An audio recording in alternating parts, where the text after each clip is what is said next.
We're still muted. That was intentional. No, we're not. Hey, Heather, how are you doing? Good morning. Good morning. How are you? Great. How are you doing? Good. Morgan, good morning. Doing pretty. Good morning. How many people do you guys have in your Ignite this session?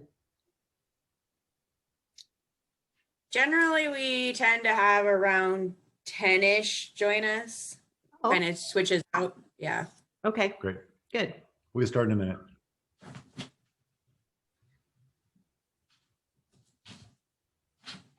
I should say it's 9 o'clock and we're starting on time, but I'm going to give it another minute or two.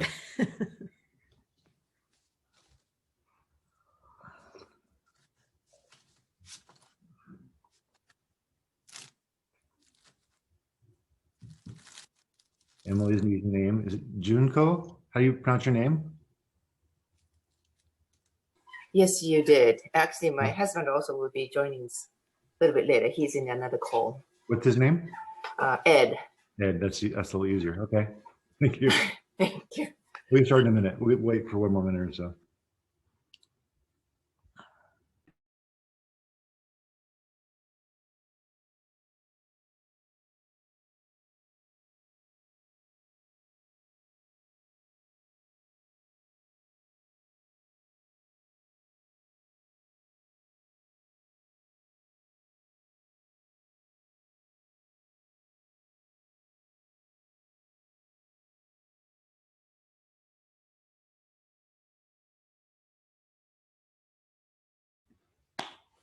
Good morning, Amanda.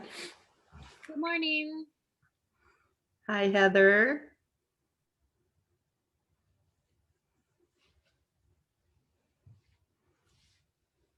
Yeah, Morgan, that's my style. I stand up usually. I have to stand, so I'm going to sit today though. Standing on a blanket right now. Awesome. Okay, let's go one more minute and we'll get going.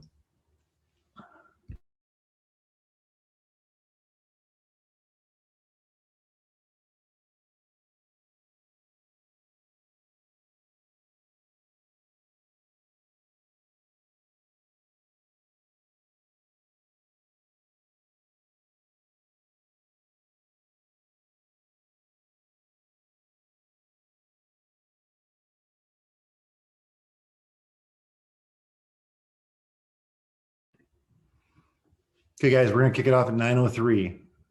So wrap up what you're doing, jump on the screen, open up your cameras so you see your great faces, and we'll get going.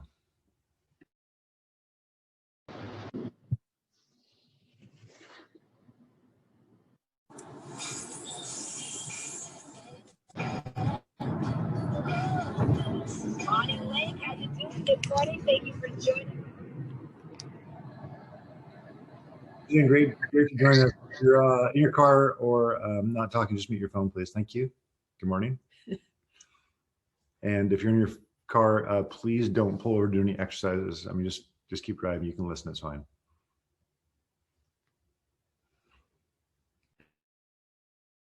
Okay, it's 9:03. So welcome to, what is this? Element session number 4, seller appointments. You guys have,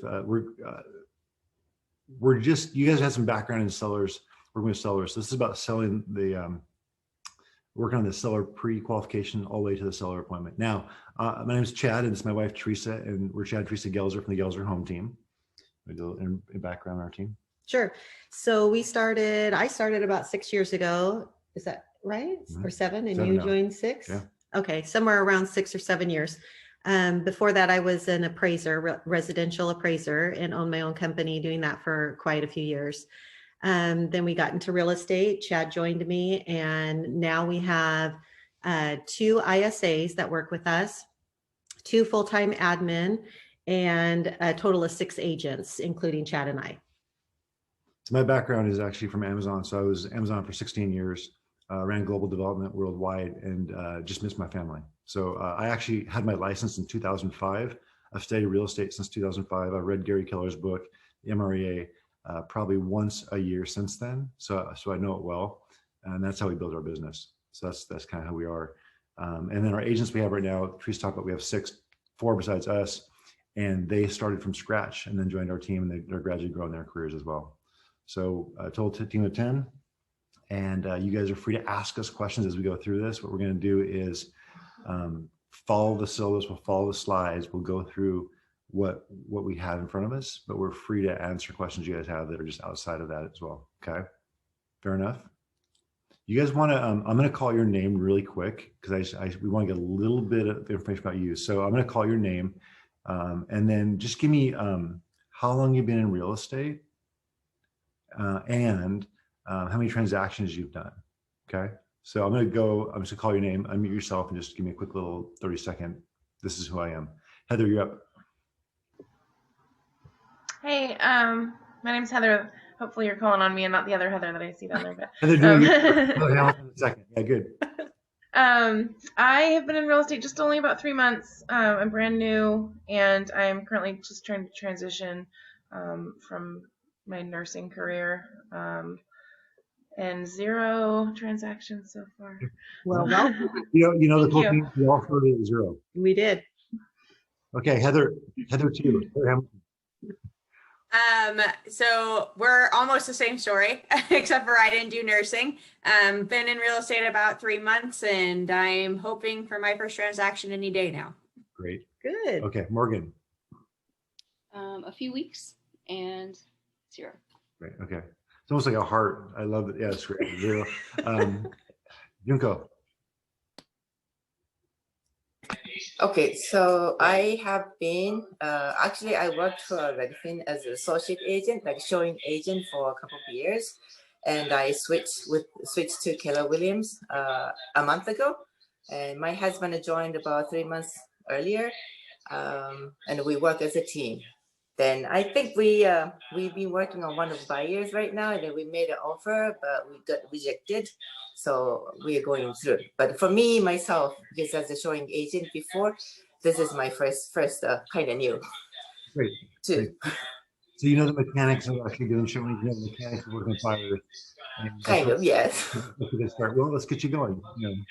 Welcome to Keller Williams, Thank you. Okay. Joshua. Yeah, so I've been an agent for about 3 months, a little over 3 months, and I am currently hoping to have 2 transactions in the next month as a listing agent and a buyer's agent. So, Very good. yeah. That's the first deal. There you go. Congrats. Amanda. Hey, it's Amanda. Hey guys. Hi.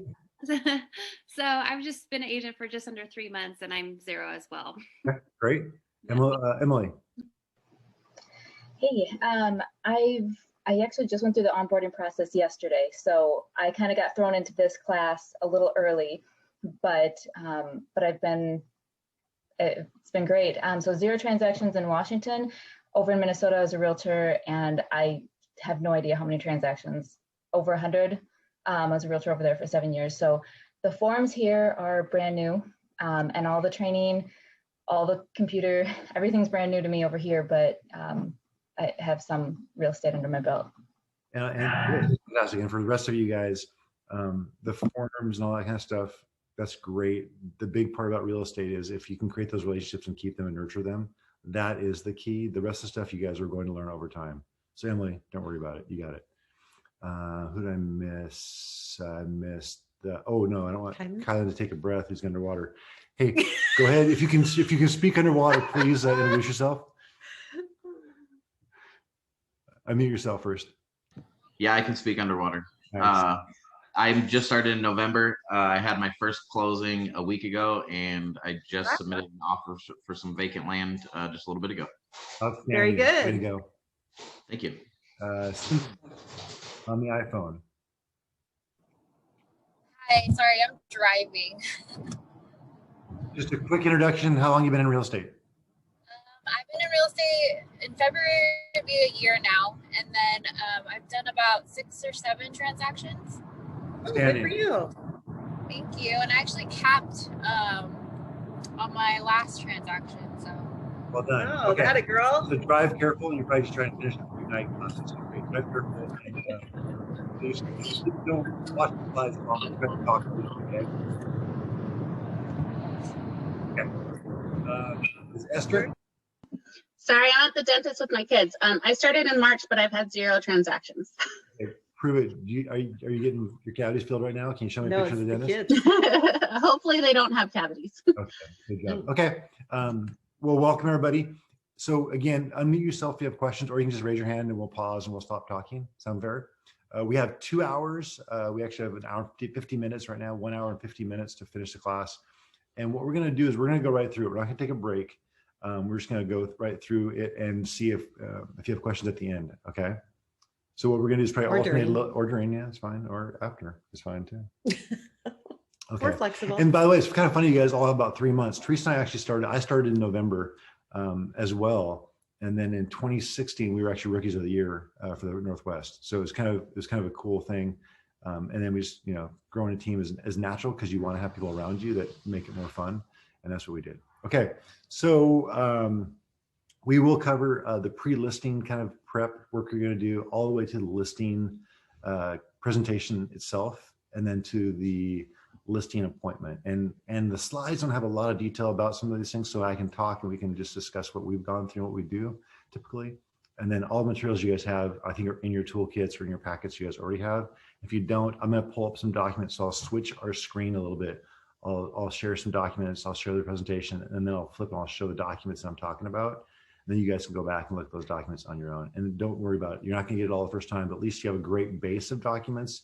I think when I started, they didn't have all of these things, which is actually really good. So with Command and all the tools and all the design stuff they have, a great way to start if you're new to real estate. Okay.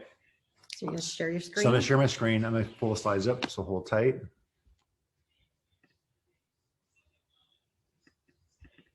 Okay, everybody sees this okay? See my screen, except those in the car. Please don't watch.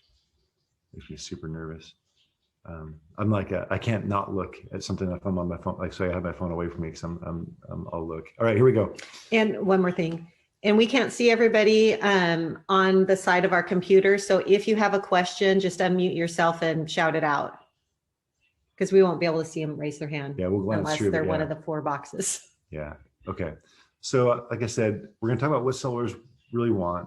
We're going to talk about what we do before the appointment. So the pre-listing packet kind of stuff. We're going to talk about the listing presentation, the appointment, and then we'll go through some recaps. Do you guys just raise your hand? Do you guys usually do some daily habit stuff and talk about contacts and stuff at the end or beginning of all these sessions? Or is that something that's just left to you to do on your own? Is it yes, no? Time lately, we've been left to do it on our own because we get going on conversations and then time's up. Thanks, Heather. Okay, so we're gonna do the same thing, and I'm gonna address it up front though. With our team, we actually ask, set their own intention every week. So what are you gonna do? And so for mine, it's 1 hour of lead generation a day, and I'm super busy with a lot of things right in our business. But if you do that consistently, Calvin knows, but if you do that consistently, your income will do this and rise. If you don't, it's going to be this, right? So you really, that hour, even if you get really busy, do whatever, if it's 30 minutes a day, do 30 minutes a day. But you've got to write notes, follow up on nurtures, add people to your database, right? Whatever it is you do for your lead generation. I can't overemphasize that if you start now, and you just go all the way through your career, you'll have such a great following, and that's where most of your business is going to come, as you'll see in future slides. Okay, so don't underestimate that. People go, yeah, I'll do it later. That is where the whole business is. Can I ask a question about the Do Not Call Registry? Yeah. Yeah. Okay. So I got a few lists from the area codes that I signed up for, and then I looked up somebody I was going to call, just a family friend that we've known for 20 years. And then I texted him with a lot of sass, like, hey, I was going to call you, but you're on the list, just, because he's our family friend and he's our friend lawyer and everything. And he had no clue he was on that list. And so is that list that they give us, is that people that have signed up or that are free to call? No. So always use the DNC, always use that, always submit or look up your numbers before you call. And if it says do not call or DNC on that, it's not free to call. And they could be on there for many different reasons. They could have complained to somebody else about not calling them, so they got put on that list. So they might not even know they're on that list, but if they're on that list, you do not call. So the list that they sent me and had me download, it's just, Sorry, come again. What's that? Who's they? Who's they? The list at the Do Not Call Registry, just the website that they had me download. It's just a huge list of phone numbers. So It doesn't. Those are probably the ones that you may not call. Yeah, if they have phone numbers on there, that's a not call list. We use there's different software packages out there that you can use. Calling software and stuff that'll actually go through and pull the data for you. And some of those will have home lines that are do not calls, and mobile numbers are okay to call. And then we don't mess around with it all. So we do very little cold calling for that very reason, because we've had a few times where you call and people just get super upset. As you guys know, you get somebody calls from Marriott like twice a day. That's just annoying. So I would definitely stay with that call list. If it's on the list, do not call. Okay. If it's your friend, that's your call. But yeah, you can just get in so much trouble, and the cost for reward is not worth it. Mm-hmm. There's some very aggressive agents that will do that. Not the same at all. Yeah. Okay, just because they didn't know that they were on there, so I didn't know if that was a list of people that were safe to call or. No. Okay, good. Thank you. Yep, you bet. Good question. Okay, so let's get going. So what do sellers want? Let me get to the next slide here. Here we go. I'm gonna put you guys at the top. That doesn't work at all. Hang on. I'm moving you guys around on my screen. I'll keep you there. Okay. So I don't know if you've seen the slide about how sellers find their agents. We kind of talked about where the majority of people are going to find their agents from. But according to the National Research or National Association of Realtors, 39% of sellers either knew their listing agent before, or they were referred to the listing agent by a friend, neighbor, or relative. That's a huge stat, and that's why you actually live in your database. So it's the highest percentage. So 27% of buyers had used their listing agent previously. You guys probably heard a stat too about, while 96% of previous buyers say they will use their other agent, only 29% or 27% actually do, because their agent doesn't stay in touch with them. That's actually a stat that you guys should know. It's just follow up and making sure you're nurturing on them. And then 5% choose their realtors after being personally contacted by them. 4% found their agent through a website, and 3% found their agent by visiting open house. Now, without open houses, those aren't happening as much. You can do other things like a virtual open house, but we've seen that go way down because our conversion rate for open houses was very, very high. And with COVID and all that, it's kind of changed that. I think the 3% is pretty small because we found quite a few of our clients through open houses. So when those come back in, I highly suggest you actually go after those around this area. So the other 22% is made up of other methods, so like for sale by owner, open house signs, referral through another agent, employer, direct mail, social media. So you've probably learned, and we talked about this when we started, your database is your business. And you go, yeah, blah, blah, blah, blah, blah, database. Even if you have it in a spreadsheet, an Excel spreadsheet, one of the most successful agents I know from another company has her database literally a spreadsheet and does about 50 million in sales a year. Just never wanted to do anything different. And that works. And she just calls from number 1 down to number 1,000 and then repeats it. That's it. So it can be as simple as that. So what does the data tell you guys about the importance of building relationships?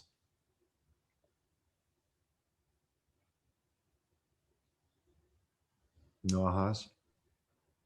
It's vital. You have to build personal relationships. So you do, and if you don't, you will be getting new clients all the time, and those are harder to convert and harder to actually close. So you want to have that people around you that know, love you, want you, and so it's vital. I mean, Heather used the right word. It's vital. Like it is the foundation of your business. And my question we have here is, would you be surprised to learn that 75% of sellers only contact one agent? And then 15%, so 1-5, talk to 2 agents before selecting one. So 3 out of 4 sellers are only going to call 1 agent. So make sure you follow up with people in your database and that you're that person. And make sure you make a good impression the first time that you talk with them. Yeah, you really get a second shot at it. Trust me. You need to go in with your best stuff. Cool. All right, let's move on. So, wait, what's this? Oh, hang on a second. I just can't see the name of the slide. I got people. So what sellers want. So good first impression is important. Besides being professional, friendly, and likable, sellers have specific objectives they want. So 20% want marketing for the home, 20%. Anyway, you guys can see the numbers. I say these numbers like that because here, I'm going to sum it up for you. Everybody wants something different. And if you think you know what they want, great. And we'll talk about how you get to know what they want up front with a pre-qualification call or visit. But the point is, everybody wants something different. And what you're going to find is they may want 1, 2, or 3 of these things, or all of them, or none of them. There's something else they want from you, right? They may want just somebody to call, to talk to as they go through the process. They trust you and everything else. So this slide is all about, there's lots of ways. And just because I have a question. Yeah. Do you guys offer like a concierge service where you like will help them clean up the place, stage it, fix whatever needs to be fixed and stuff like that, and then have them pay you out at closing or something like that? So the short answer is yes. And the second part of your question is there's multiple ways for them to pay you. It can be through commission, it can be through reimbursement or out of escrow, right? Okay. Or like many agents do, they actually have them pay for it themselves. Oh, okay. So I've seen that happen all kinds of ways. Okay, thank you. Yeah, yes, we do. Okay. And then is there like some kind of contract they have to sign on top of everything else, or? No. You would most likely take it out of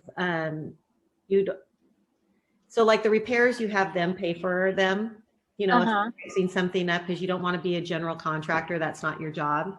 Right. So but for like staging, like Chad said, some agents will give them a name of their preferred stager and say, you know, you need to set up a consultation with this person and you need to go ahead and pay for that. And then you show them the value in doing that. Our team, we do the staging ourselves. So we have quite a bit of inventory of staging stuff, and we do that for our sellers complimentary. Okay. But not all agents do that. We have one of our full-time agents that actually does all of our listing support and staging with us too. So I mean, and she gets commissions based on the listing and the staging.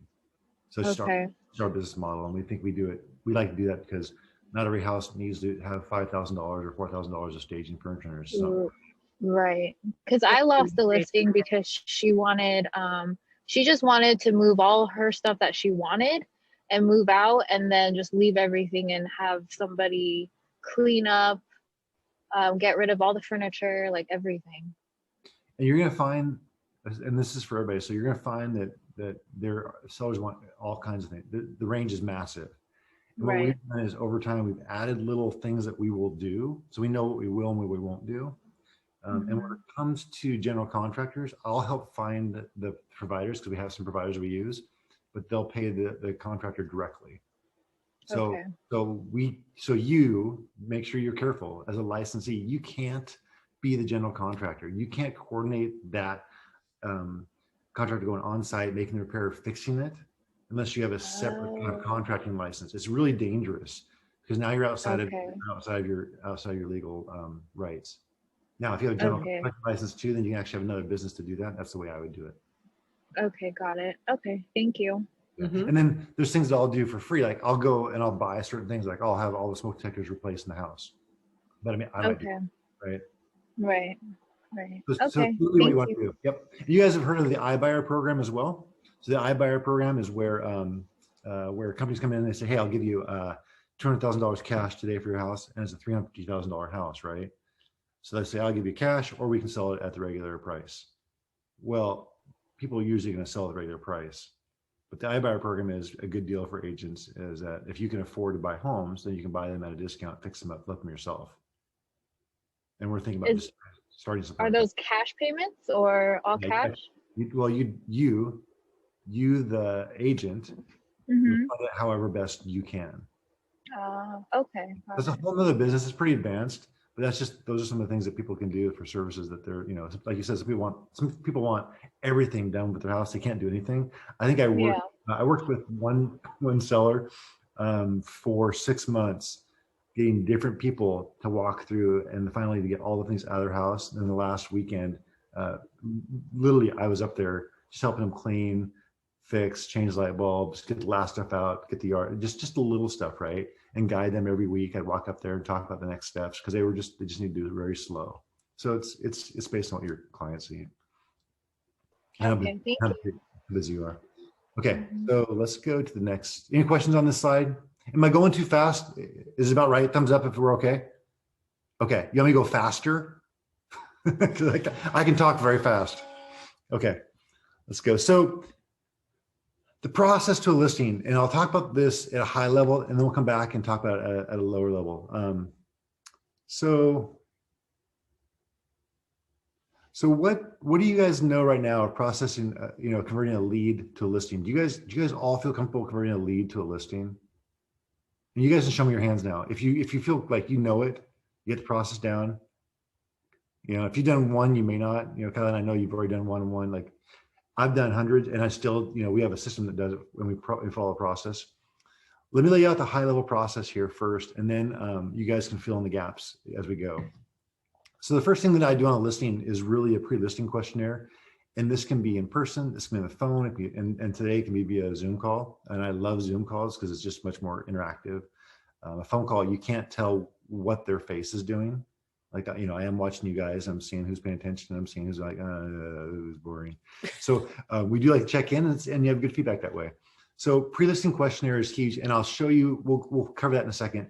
And then you're gonna schedule a listing appointment, obviously from the pre-listing questionnaire. And sometimes you do them backwards. Sometimes you'll actually set the listing appointment and then you'll do a pre-listing questionnaire before you visit. Because when you get there, you don't want to find out that the roof is missing. You'd love to know if there's no roof before you get there, because your comps are probably gonna be a little bit different. Okay. And then there's a piece here in the orange that says send a pre-listing packet.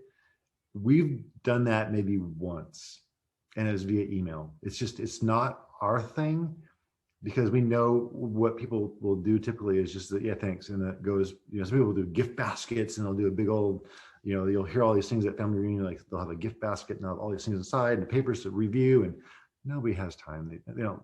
And so if they love that stuff, you'll get one, but we don't waste our money on that. We will send them like some paper, some documentation about our team ahead of time, right?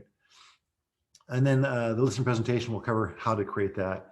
And then I don't even know what this last one is. I can't see it.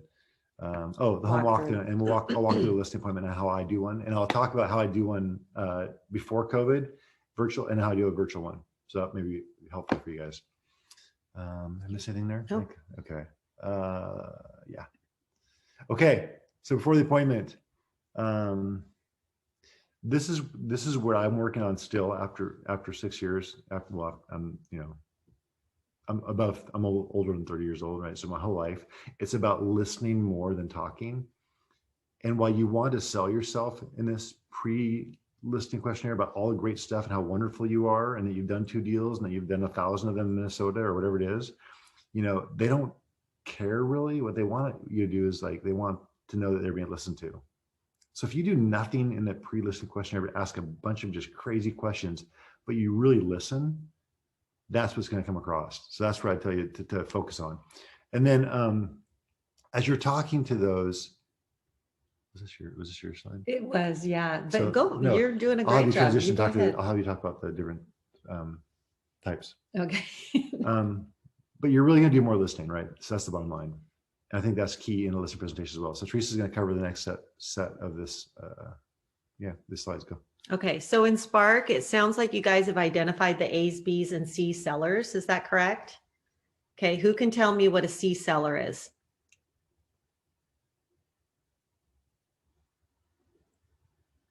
You can buzz in very quickly. Don't worry. It's okay. A C seller is somebody who is not really ready to sell yet, but just somebody that you kind of keep in your database and follow up with regularly. Right, so they would be more your nurturer, and they're about 60 days out, right? And then a B seller would be, anybody know their time frame and their motivation? Morgan's So unmuted. they're- Morgan's unmuted. What you got? I don't know the time frame, but I know they're able and ready, but not right now. Something needs to happen before they are ready. Okay, good. So they're about 2 weeks out to the 60 days. Okay, and then the A seller is obviously that person who is ready and willing and ready to get their home on the market within the next 2 weeks. Those ones we absolutely love, although you can grow a few more gray hairs during that time too, because there is a lot that goes into getting a listing on the market. So if you want to do it right, right, and you want to make a good impression as it hits the market. And your time frames, you guys may vary for your groups, how you group people, because I know ours do. Right. And you're not going to know what their expectation is until you've talked to them on the phone and you've really listened to them and you've figured out what their motivation is.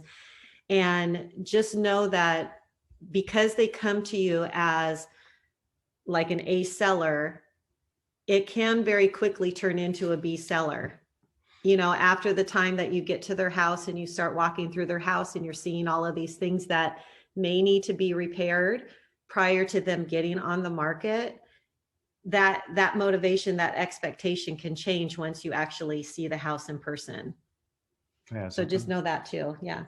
So we coach our team, our agents on this, which is you can't have enough nurturers, Bs. Just call them Bs, B sellers, Bs and Cs. You can't have enough of them that you're working with at any one time. There'll never be enough because everybody, 95% of people will change their mind through the process, or the house won't happen, or you'll look at 16 houses and they go, yeah, we're done. Or you'll go list and you'll take photos of their house and they say, well, we can't quite find the house, so we're actually gonna wait another 2 years. These are just examples. These are that real just examples. So, yeah. We always say have so much work that you feel like you can't do, because I guarantee you some of it will go away naturally. And that's the worst feeling. So agents that have incomes that do this thing are working with 1 to 2 clients at a time. One drops out, they're working with one, and then one drops out and they have none. And so they're trying to find 2 more, right? So that's a really, really bad way to run your career, and you will go nuts. And here's something to think about too. So like what Chad is saying, you know, with the income going up and down and you have 1 or 2 clients, let's say you have 2 clients that you're working with at the same time and one of them drops off. Now, all of a sudden you're going to feel more desperate with that one client, right? That client is going to pick up on that pressure.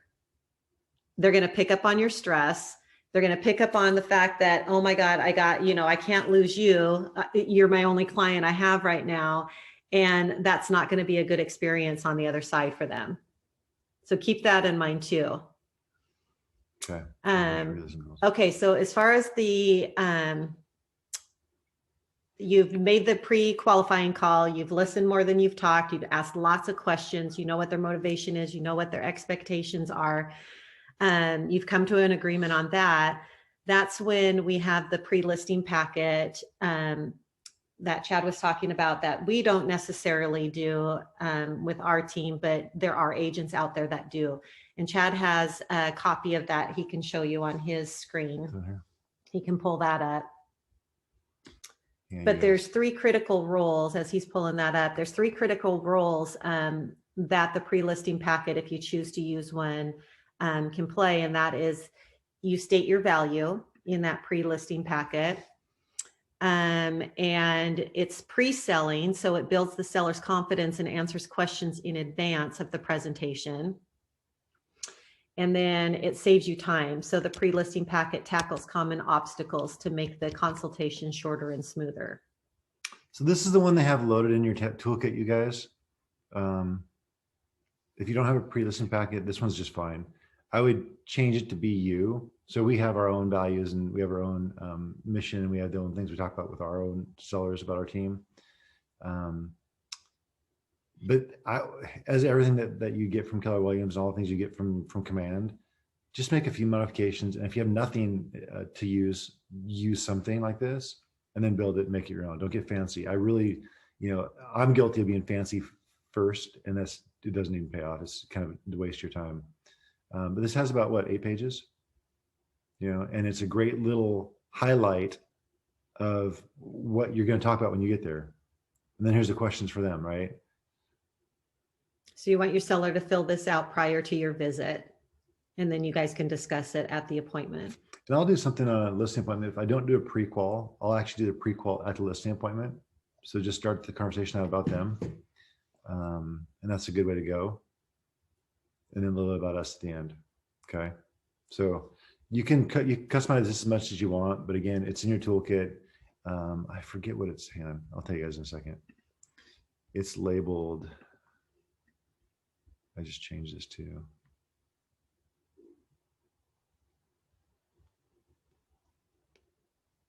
where's the, I'll skip it, never mind. But it's in your toolkit. Okay, everybody have a copy of this? Do you guys know where to find this? Yeah, I got a couple yeses, cool. Okay.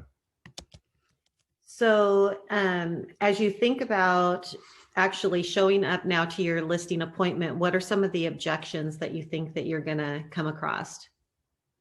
And some of the agents on here who have already had a listing, they may know some of the objections that they have had to tackle. Maybe people saying they're not ready yet to sell or want to wait. Mm-hmm. Yeah. Amanda, go ahead. No, go ahead. So that is such a great question in your call, because I don't know how many times you're going to go to someone, they're not going to be ready at all. And you kind of want to get a scale on a 1 to 10. Are you guys ready to sell your home? You know, how ready are you? And they go, well, we're kind of, we're just kind of getting a price, we'll ask what the price is and stuff. So that's probably the most important thing, because it's really your time too. And then you're going to know what questions to ask them. And you're also going to know that it's a different conversation. And you can skip 9 of your 12 slides, right?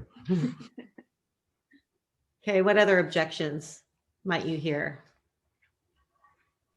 I know right now people are like worried about being able to get a home if they sell their home right now because it's so competitive. Mm-hmm. Super real. Mm-hmm. Who's got a good response for that? Anybody have an answer for that one? Chad is the script master, so he can handle that objection. Chad, somebody says, I don't know if I want to sell right now because actually I don't know if I'm even going to find a house to buy. Inventory so low. Well, I always start with the Not truth, sure what I right? should do. So my scripts are always just kind of a formula, but I always start with the truth. So you're absolutely right. That is a very high likely scenario, right? So you haven't done this and ignored it. So yeah, it's a very high likely scenario to happen. There are a few things we can do. So if you guys really do want to sell your home right now, let's start talking about ways that you guys would mitigate that, which is, do you have a place to live that you could live with your parents? Do you guys have I see you have a mobile home out back, or I see you have an RV out back. Mm-hmm. Is that something you guys live in for a month? Because I also then they go, well, we're going to go contingent. I said, well, contingent offers are not being accepted right now. I mean, in fact, almost zero. And so if you do want to sell your house, you guys do want a different home, the most leverage you're going to have is actually once your home is closed. So it's like there is risk. And so are you willing to take that risk? And someone will say no, someone will say yes. And I say, if you're not, then let's do this. Let's try to go find a house for you.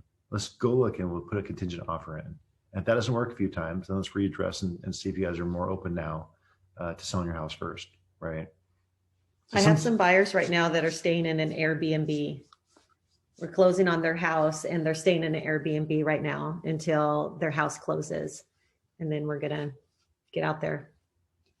I was looking for solutions, but you can't, as an agent, you can't really afford to put them up into a condo or somewhere at $1,500 a month. Like you don't have that money. We're not selling, usually, you'll see luxury agents and they make $50,000 on a sale, right?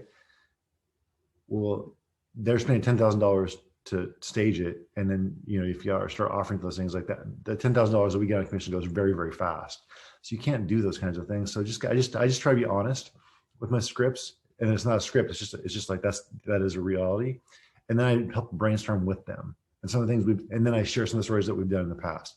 Here's some things that have worked. I go, but then I come back to, but again, this may not work the way we think it's going to work, because because then at least I don't have to say I told them so. Very often my clients will say, you know what, you told us that and we didn't believe you. So you kind of have your out, and you build ethical trust with them and everything. So I always go that route. If you start memorizing scripts that are always about the close. And I know there's a bunch of them in Keller Williams. I know you guys have a whole script book. But if you just start doing that and you're not listening to what they're saying, it doesn't matter what you say. You know, people are getting way smart now. There's way too many agents. So it's really a conversation. So can you talk more about like right now, the timing for that? For example, I'm meeting with somebody next Wednesday to have this very conversation, and would it be smart? Like if they go, well, what I think they're going to do is say, we just need to get a few things ready in the house and then we'll be ready to sell. So let's say we don't actually put it on the market till March 1st or something, right? At that point, like I wouldn't mind taking them out to see a few houses now to kind of, I tried this term of let's do a vision day. Let's see what's out there, even though there's not a lot of houses, but at least it'll give you an idea, right? See what we're shooting for. And then once we're ready to actually look at houses, then, you know, we can go. But what would you say for timing? Like if they are going to list in March, when do we actually start to look for a house to buy? Not till it's closed, or what do you think? Well, it depends. So if you're going to try the route of going contingent on another house, which is unlikely right now, but you know, then you can go ahead and start showing them now. But you know, I mean, if you're going to go the route where you want them to sell their house first, I mean, homes are going pending within the first day. Right. Of getting them on the market. So Susan, what we're doing, what we typically do is, I mean, Teresa alluded to it, but we'll do the value shows. So we'll go show 2, 3, 4 homes, right? Yeah. And just get them, and that increases their motivation. Yeah, that's kind of my theory here, which I've done a little bit already. Do that knowing that you're going to throw it away, because you actually know and then you go, oh, this is the home. And then you may take the next step, which is great. Let's write your offer up and we'll make a contingent. And then they'll see that it just failed. Like, yeah, and that's a great path to go. We do it all the time. It just takes energy and time. Yeah. But again, go all the way to doing that. And then you go, you know what? In fact, Teresa just said this 2 nights ago to one of our buyers, which is, okay, guys, your offer is not accepted. They just had 12 offers on this property. It's going to go above what you offered. You want to increase your price, but you guys are still pending contingent, right? They haven't closed yet. And she goes, the chances of you getting it are almost zero. And so she goes, and they decided not to raise their price. And then Teresa also said, great, let's not go look at any more homes because you guys are just gonna be disappointed. Let's wait till it closes, and then you'll be in a much more powerful position. So you have to go through those steps like you just described. And just to know that it's like, you have to act like you're all in. You can't act like, oh, well, let's put together a crummy offer. You have to go, we're all going for this. So they know what you're gonna do. The other thing it does is it actually gives you a practice run with them on signing the offer, walk through the offer. It gives you the education time, all that stuff. So it's not wasted effort. That's a very smart plan. We do it all the time. Yeah. Okay. In fact, we got a listing doing that. They weren't going to sell, but because we actually showed value of showing homes early, they go, oh, you guys are on this. So, you know, it sometimes works. And then, so let's say then we market their house and it gets, we're in contract, right? Then should they start shopping? Or should they really wait until the thing is closed and they have money in hand? Well, so here's the thing. It's still contingent because we don't know that it's going to close, right? Contingent. Right. Because they need the funds from the sale of their house in order to purchase a home. And you have to disclose that in an offer. Because of COVID last year, I wish I could tell you the number of transactions that failed for us. And failed meaning they failed, and then we saved some of them, and some of them we didn't save at all. They just literally did for us. But I bet you 10% of our transactions were just crazy like that. So until you get the dollars in the bank, there's no, and for me as a listing agent, if you submit an offer to me and you're pending, it better be $100,000 higher than my other offer, because I'm just not even gonna look at it. And everybody else. Yeah. I mean, I like to use the phrase, I want to set you up for success. I want you to be empowered to have the strongest offer possible so that you're not disappointed, you know, those kinds of things, and really pack in why we have to do it right now, this time in 2021. It's not always like that, but right now it is. Right. So, yeah. It may take a while. Good. This may be the new normal for another year. Like it's, you know, with 2 weeks of inventory, it's going to take a while to get more inventory back. Even if all these people, I have sellers that are just waiting, they're doing repairs, but it's like still the inventory is not there. So it just may take a year. So just maybe the new normal. Yeah. So settle in and educate. Good question. Thank you. All right. So the pre-listing packet, I showed you. I showed you the.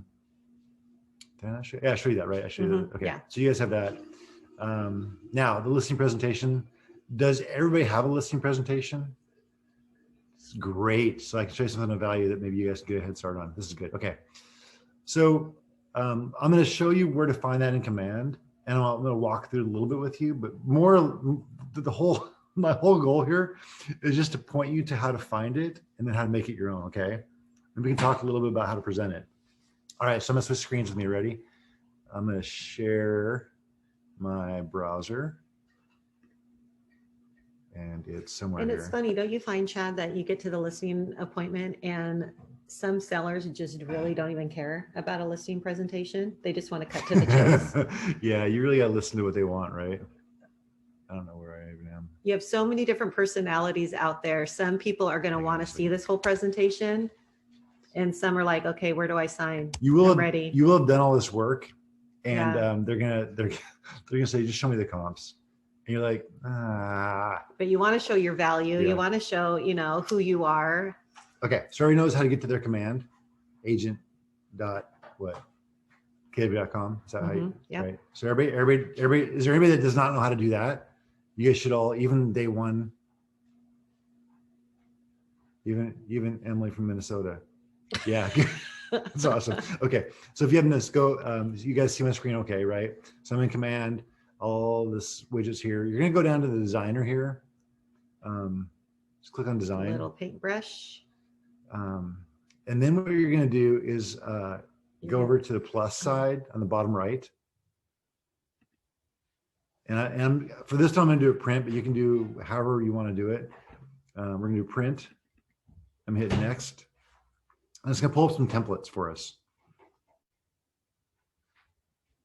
So on the left side, you see all these things that you can do, right? I'm going to pick listings and then just listing presentation. And I have some examples. Okay.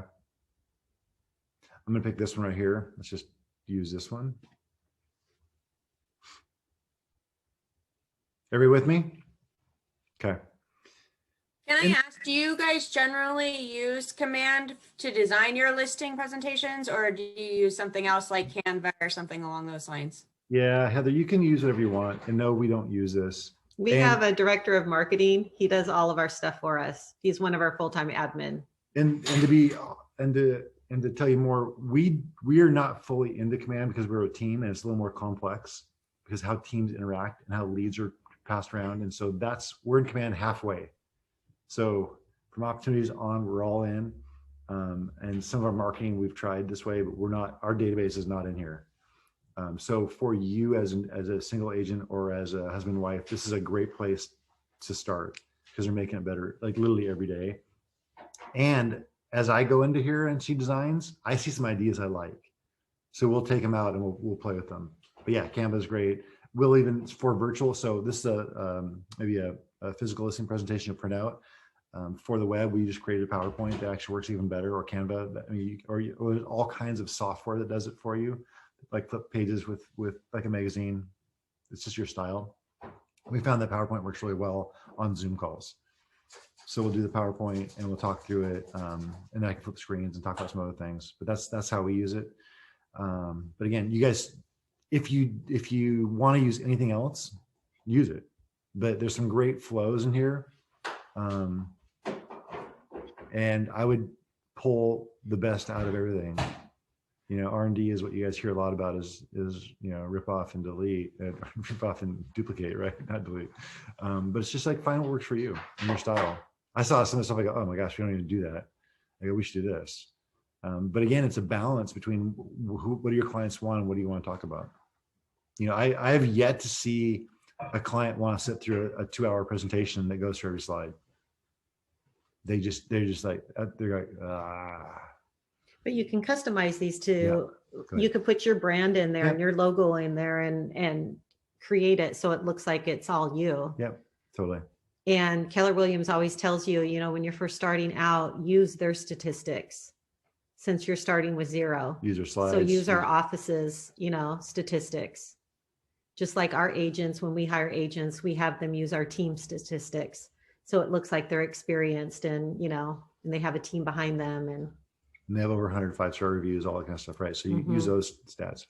But here's a good place to start. Okay, so that's where I wanted to get you. It's just like the pre-listing pack, but it's just a little bit more detailed. Again, you need to know. So here's all I tell you. The secret is do your pre-qualification call, video, whatever you do. It can be a coffee chat, right? But try to figure out what's most important to them, and then take out pieces of your presentation that apply to them. Don't do the here's my presentation, everything great about me. That's it. It doesn't work. It may work, but it doesn't work consistently.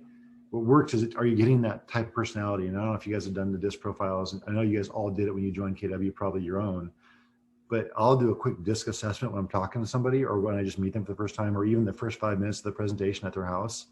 And I'll figure out, oh, she's a high D and he's the S. And so then I'll literally direct my answers to that part of the brain of the family. So I address both their needs. And I'll have slides in there that they both engage. So I'll have a data slide that's like, oh yeah, numbers. Then I'll have a bunch of feely stuff about here's what we're gonna do, here's how pretty your house is gonna look and all that. We'll do all that kind of stuff. Yeah. So questions on how to get here, how to do this, how to modify it. You can add pages to it. You can take pages out. You can just look at the format. I think it's a good place to start. Clear? We're about 9:50, so we're just not quite an hour into this. I just want to make sure you guys, I don't want to skip over this because something key I need to say on this one. Yeah, I don't think so. Do you guys have any questions on, or maybe I should ask you a question. I know Emily's got some stuff. What do you think is the key pieces that you would include in your listing presentation? Let me do it that way.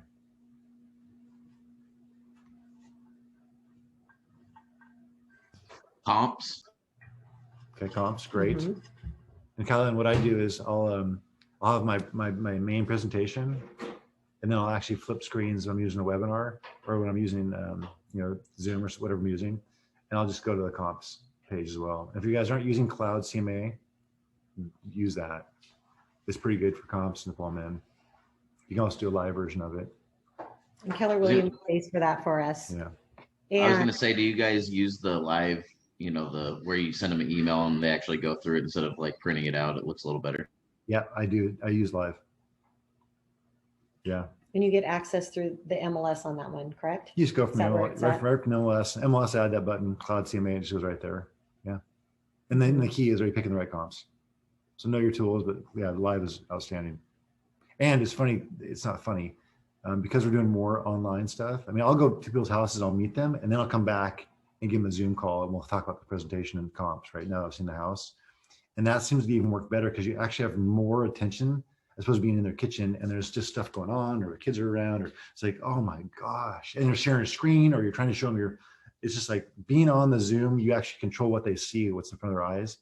I really like it a lot better. So I think I don't know if we're ever going to stop doing it this way.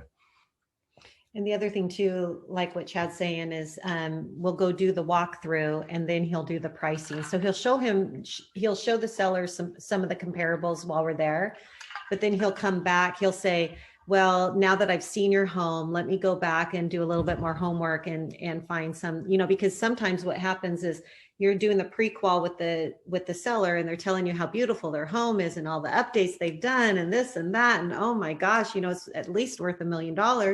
And then you go to their home and you're seeing like drywall, holes in the drywall, and the doors are practically falling off their hinges. And there's like ripped up laminate on the countertop, and you're like, oh my God. Okay. So the price that I had in my head, 700,000 is now 350,000, right? So now your expectation is all off. So it's a really good idea to, tell them we're going to finalize the pricing, now that I've seen your home. So keep that in mind too. Susan, I'm sure some of you. I was just going to say, how do you address that when you're to not obviously not be insulting, but you know, based on like how do you present that information even once you go back and come up with the number? Show the comps, and I really will pick out the 3 photos of that house that they think their house is like, and we'll talk about the differences. And so you have to get them to realize where they are. They go, oh, yeah, ours does not have any view. Ours does not have the yard, and that kitchen is amazing. Like, right? And so Yeah. Okay. it's a self-discovery, but sometimes you need to guide them as well. It's like, what do you guys think about this? I go, here's what I was thinking. Does that make sense? Emily, you ever see a problem like that in Minnesota? Houses and what they describe? Yeah, a lot. Yeah. So yeah, yeah. So The other thing, that's why I go back and forth. That's why I actually will go visit and then come back and do a refined CMA. I was going to say to Susan too, one thing, like, you know, what you can do too is you can look at the photo of the comparable and then say, okay, so look at this kitchen here. You know, it has the updated cabinets. It has the new quartz countertops. It has, you know, new hardwood flooring throughout, you know, the kitchen. How would you compare your kitchen to this one? Would you say it's similar, or would you say it's, you know, superior to this or inferior to this? What's your opinion on that? And like Chad says, it's self-discovery. Yeah. Okay, So- well, a whole new updated kitchen would cost you what, about 25 grand for a Based nice on kitchen, the you know, kitchen. so Yeah. it all factors into the pricing of the home. And you guys will get that heuristic, if you will, over time as you see more houses. Yeah. Okay, so let's go. I'm going to go back. We're good with the listing presentation. We've all magically created one. You guys feel like it's awesome and you're done. So do go set your profile up in Command. Some of the stuff will come populated for you then, so it's more easy for you to adjust it, you know, modify it. But I don't know if I'd start from scratch. I've done so many presentations and we've changed ours so many times, and I'm still changing it. So just start, right? I guess that's my suggestion.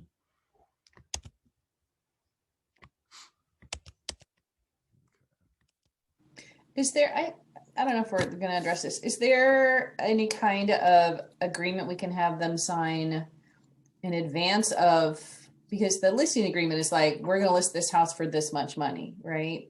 There's not sort of an agreement we can have them sign that say, yeah, I'm going to list my house with you. Like they're my client, but we're not going to list until whatever.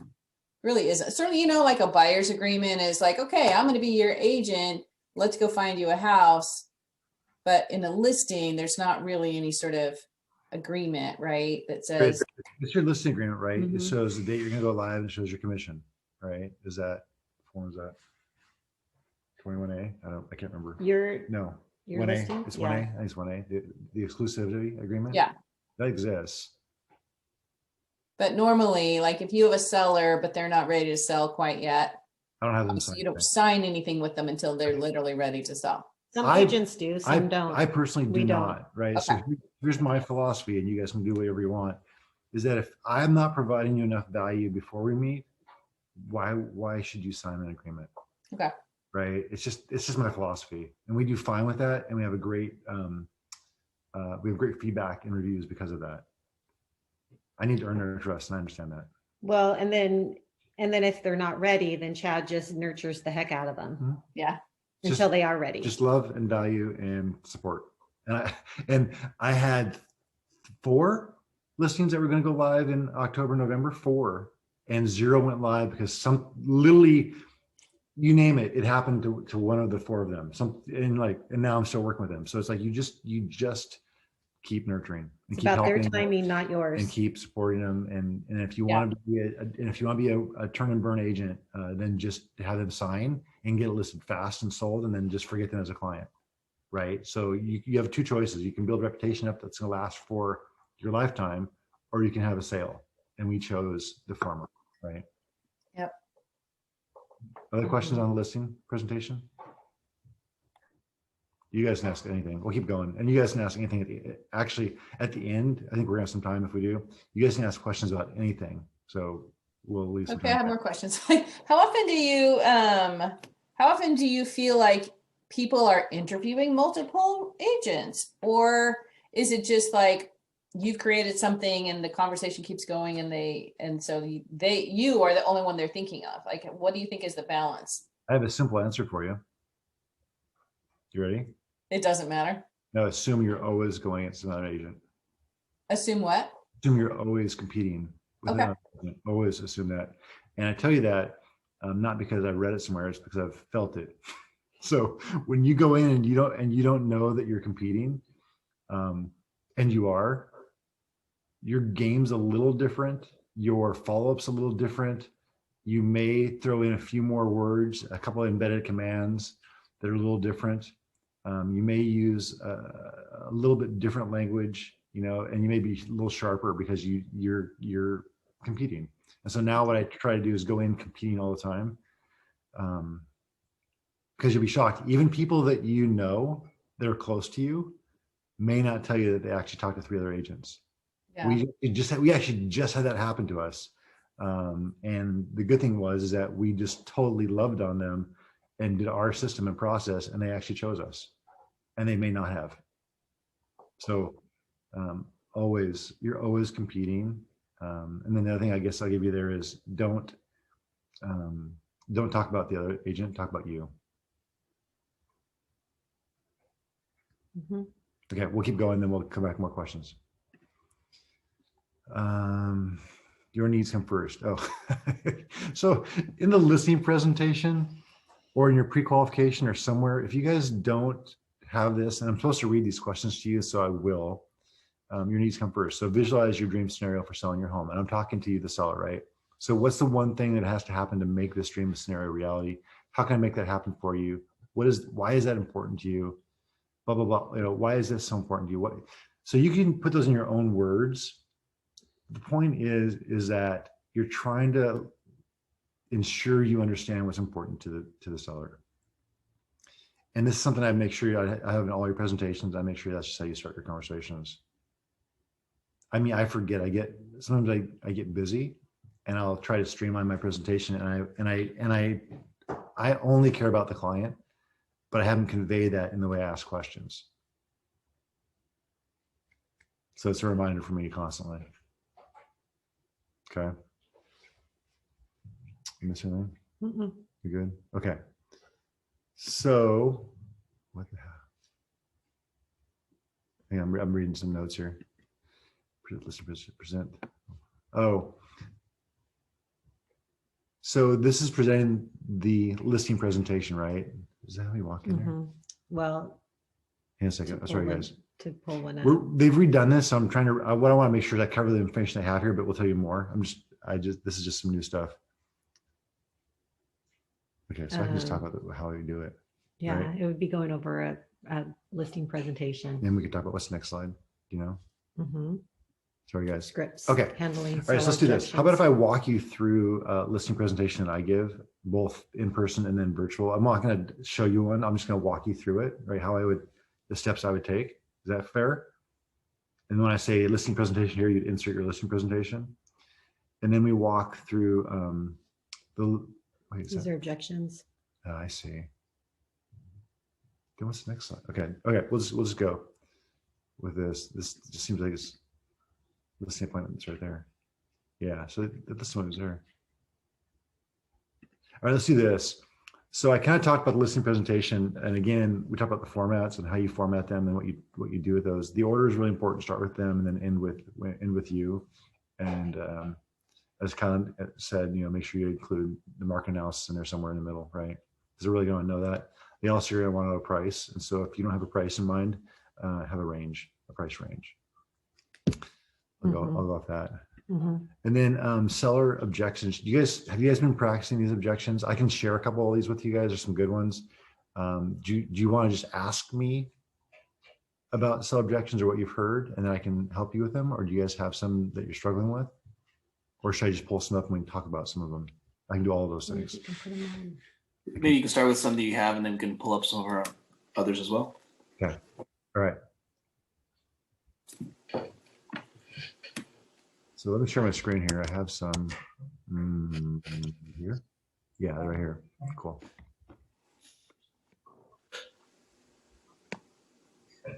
So in your Ignite Elements, what is this thing? Book on page It's their 12. script book that they have. Yeah, it's your script book. Yeah, there you go. On page 12, I just went to that one. Don't look at the screen if you get motion sickness. So that's staging. Go no, yeah. Yeah, here. There's more. It's pricing. Pricing. And so, okay. So here's a couple that you guys may get. So we need an agent with more experience. This Teresa already alluded to this one, and trust me, there's always somebody with more experience than you forever, right? So we've done hundreds of transactions, and there's still people with more experience. So what we use is we use our stats because we have enough of them now. You guys should use Keller Williams Puget Sound stats, the ranking they are in the nation. You should use the Keller Williams number one slides, just all those stats about Keller Williams and about people and why you chose Keller Williams, right? And then the experience-wise is you guys talk about you have a coach, I have a managing broker behind me, or if you're on our team, you have a managing broker. Both Teresa and I are managing brokers, so our team can say we have 2 managing brokers and owners.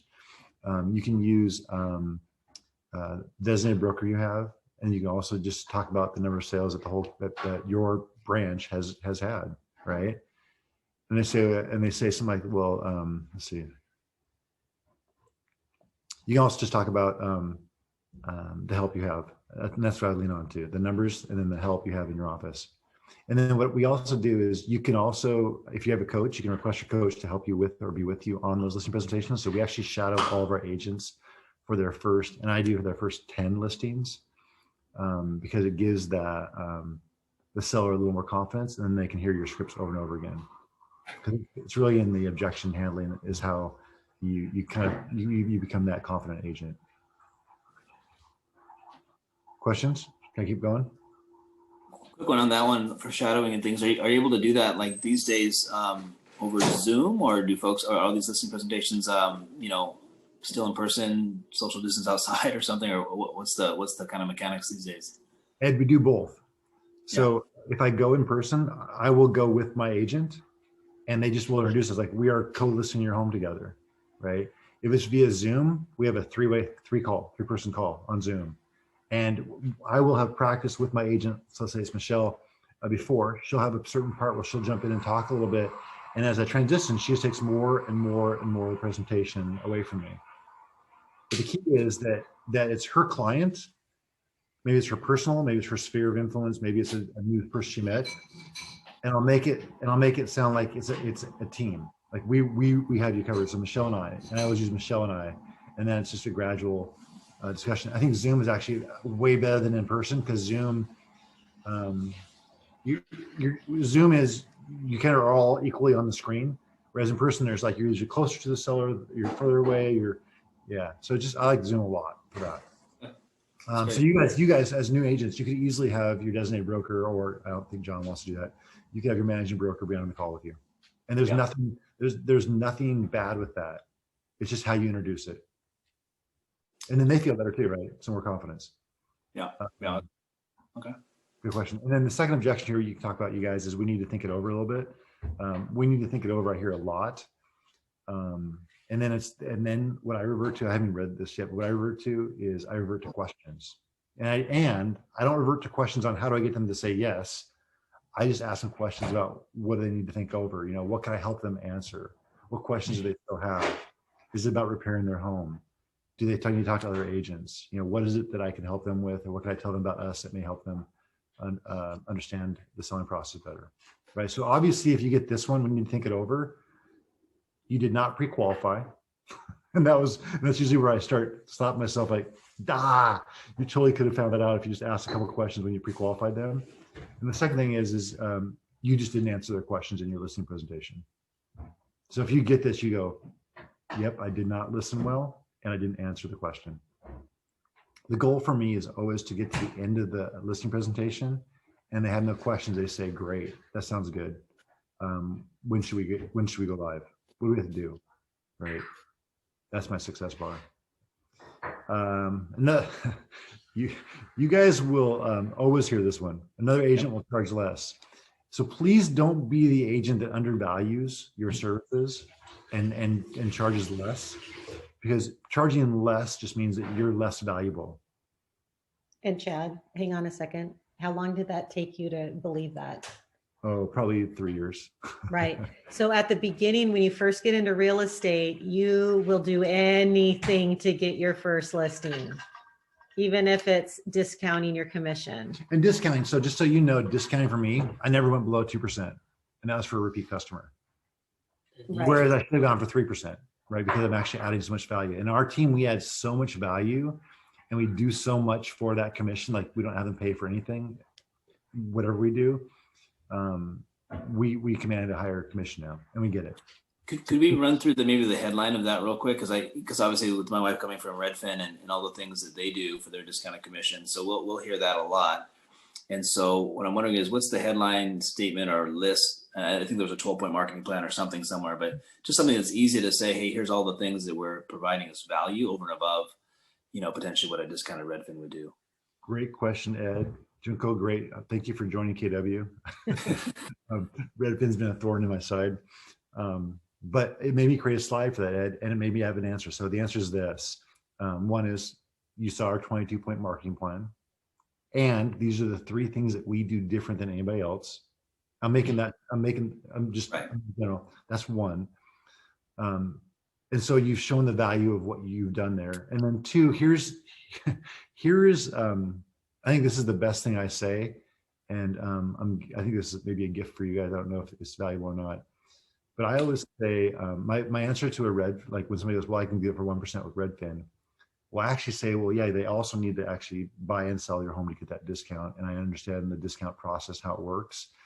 You're working with me. You have my phone number. I work with you all through the process. The other thing is that you don't really care what you pay me if I can get you more money. So if I can earn you more money on your sale, wouldn't you want to choose me, regardless of what I charge? Because really, it's about the money in their pocket, not about what they're paying you. Right. And that seems to be a way you can get to those quick numbers of, basically if I can sell you a bigger pie, with a regular commission, that's better than a smaller pie. And that's what I do. And you can do the math really quickly too. Yeah. So at a $10,000 commission, if I go 1% less, or if it's 3% commission, and it says it's a $500,000 house. So great. If I take out 1%, so now instead of $15,000, it's $10,000. But so you save $5,000. Great. But what if I can get you $40,000 more? Right. Because of my marketing, because of how I work, how we're going to stage, how we're going to photograph, what we're going to do for video, how we're going to, all those things. That's the value. And I'm still in business, and Redfin's losing money year over year. So Zillow.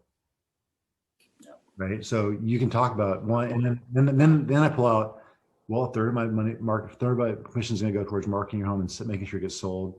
A third will go towards paying my staff, and then a third will go towards paying my my brokerage fees. Right. And I'm going to be here forever because we make enough profit to stay in business. So we want to serve long term. There you go. There's my whole script. Got it. If I lose a deal to one of you guys, I'm going to come back and ask you for a commission share. And I have your name, so. Awesome, thanks. Yeah, good question. And then why won't you reduce your commission? Because I'm worth it. It's like, and then there's 12 or 20 responses to this one, right? And it's about what feels good to you. But one is because I don't say because I'm worth it. That's a little bit arrogant. But I will say something like, that's the commission we charge for the services we provide. The value is actually there, so we'll provide more value than what you think you're going to get, and then I'll walk through it again. Because if I haven't talked about the value, then they're not going to ask that question. But if I already showed them my 21-point marketing plan, my 22-point marketing plan, the things I'm going to do that are unique, if I've already shown them that and talked about that, this won't be a question at all. So No. Since commissions are all negotiable, or even though commissions are all negotiable, you can still have your standard of what the lowest you'll go is. That's correct. Absolutely. Yeah, they're always, and they say, are these negotiable? I say, absolutely. And they say, okay, great. Will you reduce to 1%? I say, absolutely not. It's like, would you take a pay cut of 30% or 60% on your salary right now? right? Are you worth 1/3 less because your boss just told you you were? Probably no. So then how often is it, do they ask like, oh, well then how low will you go? And then they'll just go with that. My commission is my commission. That's how low I'll go. It's negotiable, but that's what I charge. Somebody else may charge less and they'll provide less value. Or here you go, guys, they're less experienced and won't get you the most money. That's where I get back to you. So I will use that, right? So I mean, if you back way up to our listing presentation, if you haven't provided enough value, and I didn't hear this when I started, if you didn't provide enough value through your presentation and through your words, your actions, your follow-up, your Pre-qualification. pre-qual, all that stuff, That's where it starts. you'll get this question every time.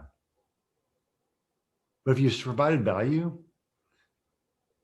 1%, 2%, like a 1% to a 3% fee isn't even a big difference if you make more money, right? So if I'm working with a company that's going out of business or that's losing money every time, and by the way, you guys, you can use Keller Williams. It's the last privately held franchise in real estate, right? And it's profitable, and it's number one for agent count, volume, workplace happiness. I think it was last year before, all those things, right? So anyway, that's what I use. Is that helpful? Yeah. Okay. At what point do you talk about value of not just getting the most for your, home, but the value of an experienced agent in the negotiation process, and reviewing all the offers and getting them, like, I honestly don't know if Redfin agents do all of that as well. Do you know what I'm saying? Like, I feel like anybody can list a house and put it on the market, right? Like, but the other thing that sets us apart, I would think, would be that the ability to, in this market, really navigate the offers and to negotiate the very best deal from all of those offers. And after that, to make the transaction move smoothly with, as smooth as possible. And I'm saying that because obviously that's what we do. I honestly don't know if Redfin agents do the same thing or other companies do the same thing.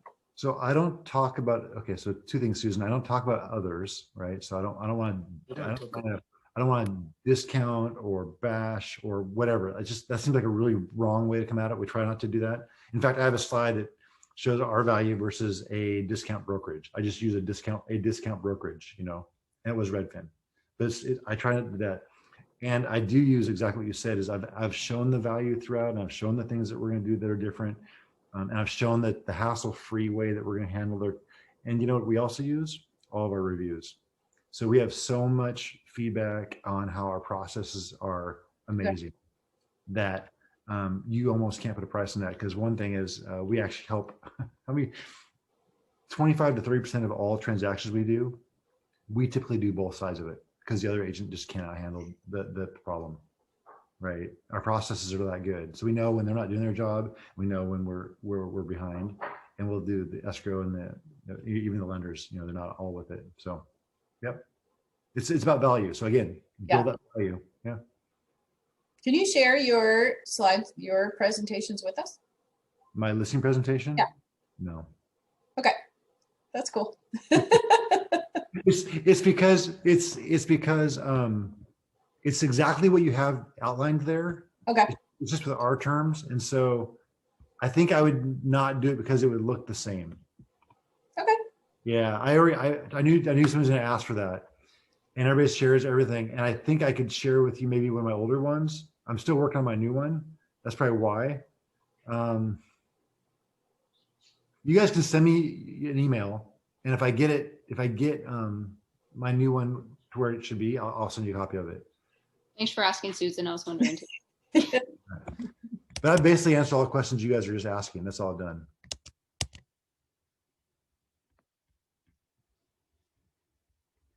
Okay. Other questions on objections? Well, I had a problem with a Redfin deal where they're like, well, they only charge 1% and it's a seller's market, so it's going to sell regardless of what you do.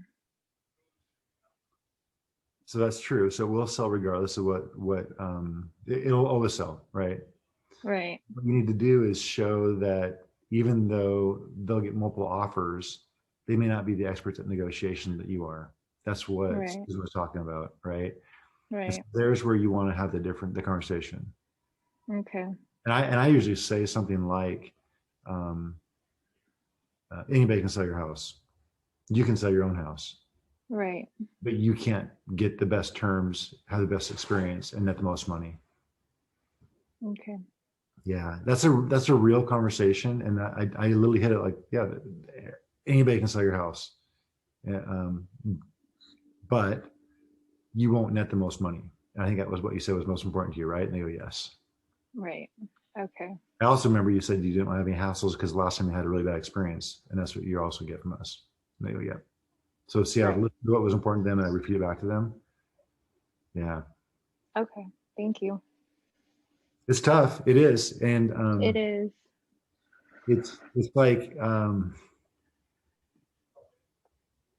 I kind of want you to get your own feel and flavor and style and words that you use, to be you. Because when I talk, like the presentation we're giving today, I kind of try to talk like I'm just having a conversation with you as opposed to reading something. And the better Right. you be yourself and you have it like, here's the 5 things I'm going to cover, and you just talk, Right. it's so much more sincere. Right. Because I don't want to be like, well, Redfin doesn't do this and that. So. Yeah, I try to show Yeah. what we do different or more, Yeah. and not say that Emily is from Minnesota. She hasn't been around very long. She sold houses in snow. She can't sell them in the rain, right? Right. I would never use that, right? I've been in Minnesota. It's cold. Mall America is pretty cool. Other questions on objections you guys want me to cover, or Teresa?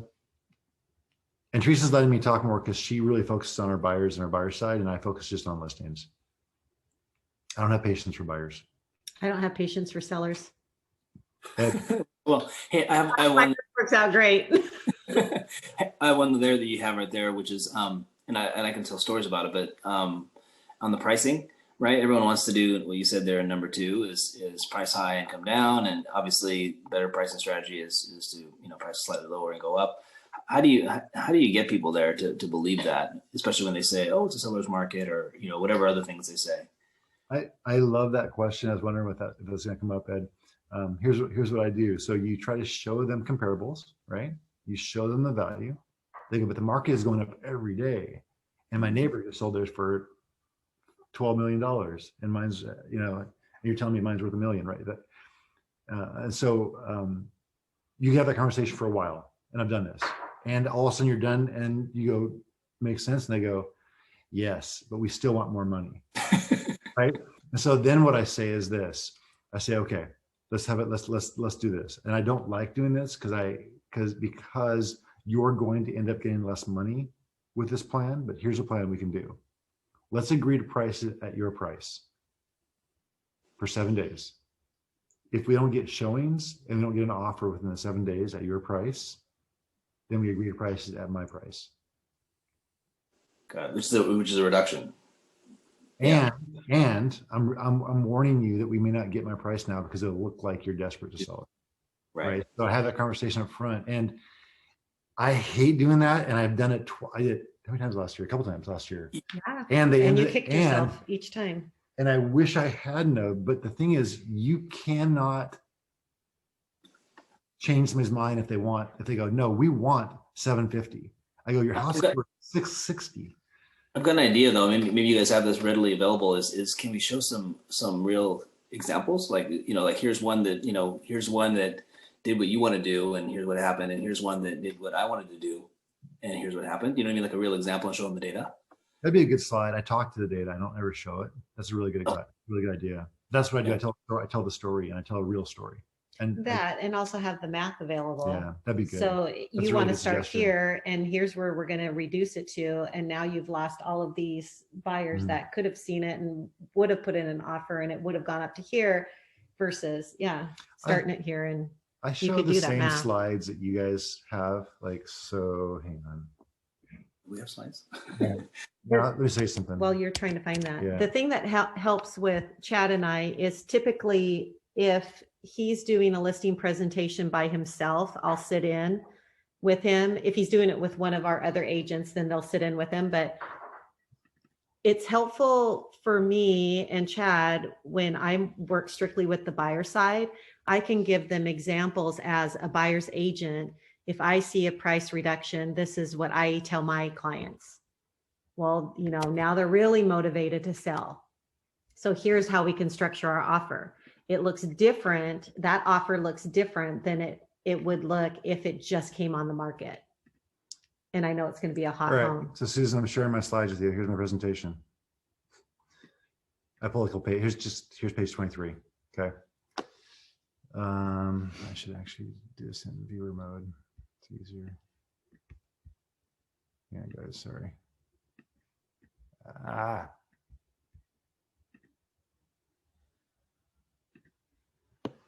So that's not going to hopefully help me at all.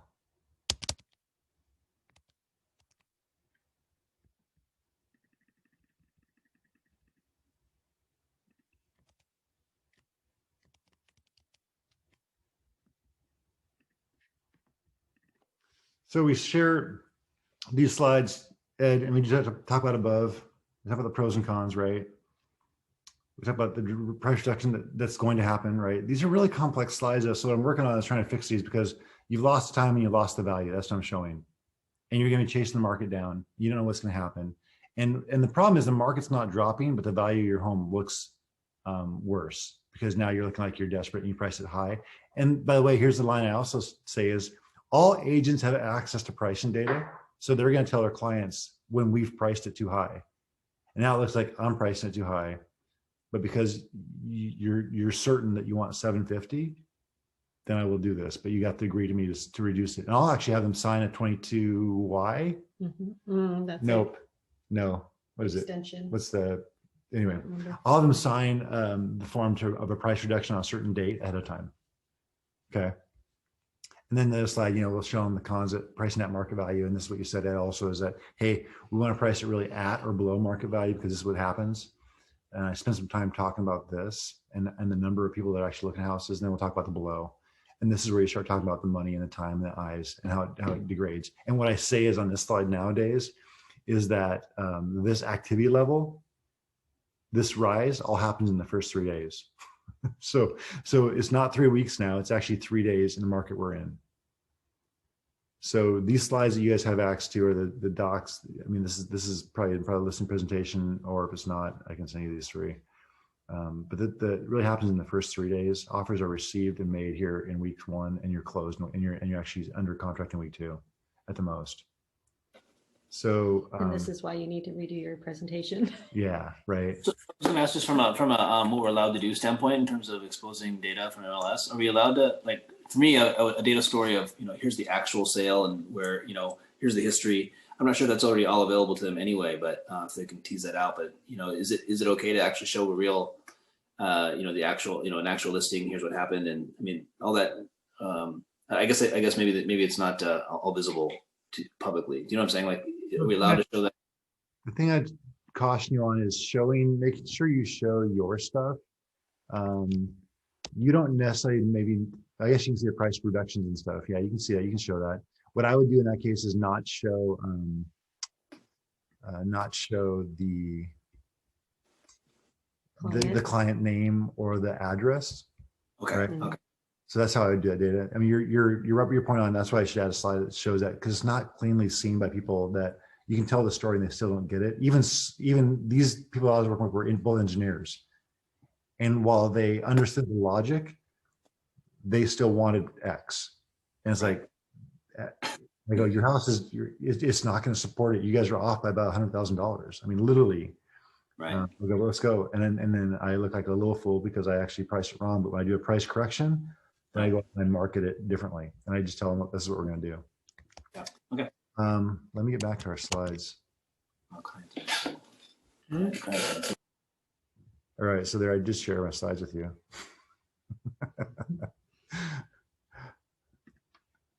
So any more objections that you guys want to go over before we move on? Do we get to listen? We're running out of We're time. at the home walkthrough. All right, so we should get going here. We should keep going. You guys ready to go? I need to get you back. I lost you. I lost everybody. Mhm. There you go. There Yeah. they all are. I was like, why are you guys there? I saw you. I just shared my screen. You guys back? We're good. Okay. Cool. All right. I need to do this. There we go. Great. Okay. So we're talking about the listing appointment. Great questions, by the way, you guys. Thanks for that. I always enjoy those more than presenting just the slides. I get bored. Okay. So do you want me to walk you through what I do? Let's see. How many pieces? I should ask questions and see what do we do. Go back up. That's it. Go down a little bit. Yeah, on this slide. That's where I was. I know. Okay. I know you guys probably heard these stories before. I'll walk you through what I do, and then you guys can actually ask or suggest to me what things you guys do, and maybe I should ask you what you do already. Wait, a couple of you have already done. Yeah, let me move this. So, Susan or where's everybody? There you go. Okay, Susan or Emily, do you guys want to walk us through how you guys do a listing presentation when you actually walk in the house? Then I can just, instead of me talking, I can just kind of add to what you're saying. Does that sound fair? One of you guys want to jump on it? I will say that the market over here is way different than I was northern Minnesota. There was 12 agents, 12 realtors in the county up there. So no, I would not be a good one to even attempt this because it's just, I am relearning everything from, all of it. We didn't have listing presentations. We brought a CMA and that was it. And we always got it because there was only 12 of us and there was, it's like, hey, it's me or no one. So, right. So what Emily says though is, let me say it differently, is even in the Puget Sound region, you guys, every, and I almost want to say neighborhood, every city for sure, the clients are different. And so they actually have different expectations. Just know that. If you're going to give a presentation up in Bellevue, it's going to be high tech and they're going to want numbers and it's going to be a different feel. And there's going to be 25 agents pitching to them. Mm-hmm. If you're giving a presentation down in Roy or Shelton or Ocean Shores, it's going to be something like what Emily just talked about, which is there's a few agents and there's more than there are even more there. But you don't have to have as much, there's going to be less expectation from you. Right. So let me walk you through my typical physical and then virtual. I kind of want to walk you through my virtual presentation. I think that will help you guys more in today's market. But the physical one's pretty straightforward for me. And I'll do it quickly. And then we'll sound fair? Okay. So I've got my stuff together on a physical walkthrough. I have my PC with me. I have some comp papers picked out because I want the data in my hands easily because it's hard to do computer stuff in front of somebody looking things up. And then I'll have a notepad. So those three things. I'm walking through, get to the door, I get there early. I always get there actually exactly on time, not before or not after. Some of the people say get there 15 minutes early. I hate that. If you come to my door, you knock 15 minutes early, I won't let you in because I'm busy till we're meeting.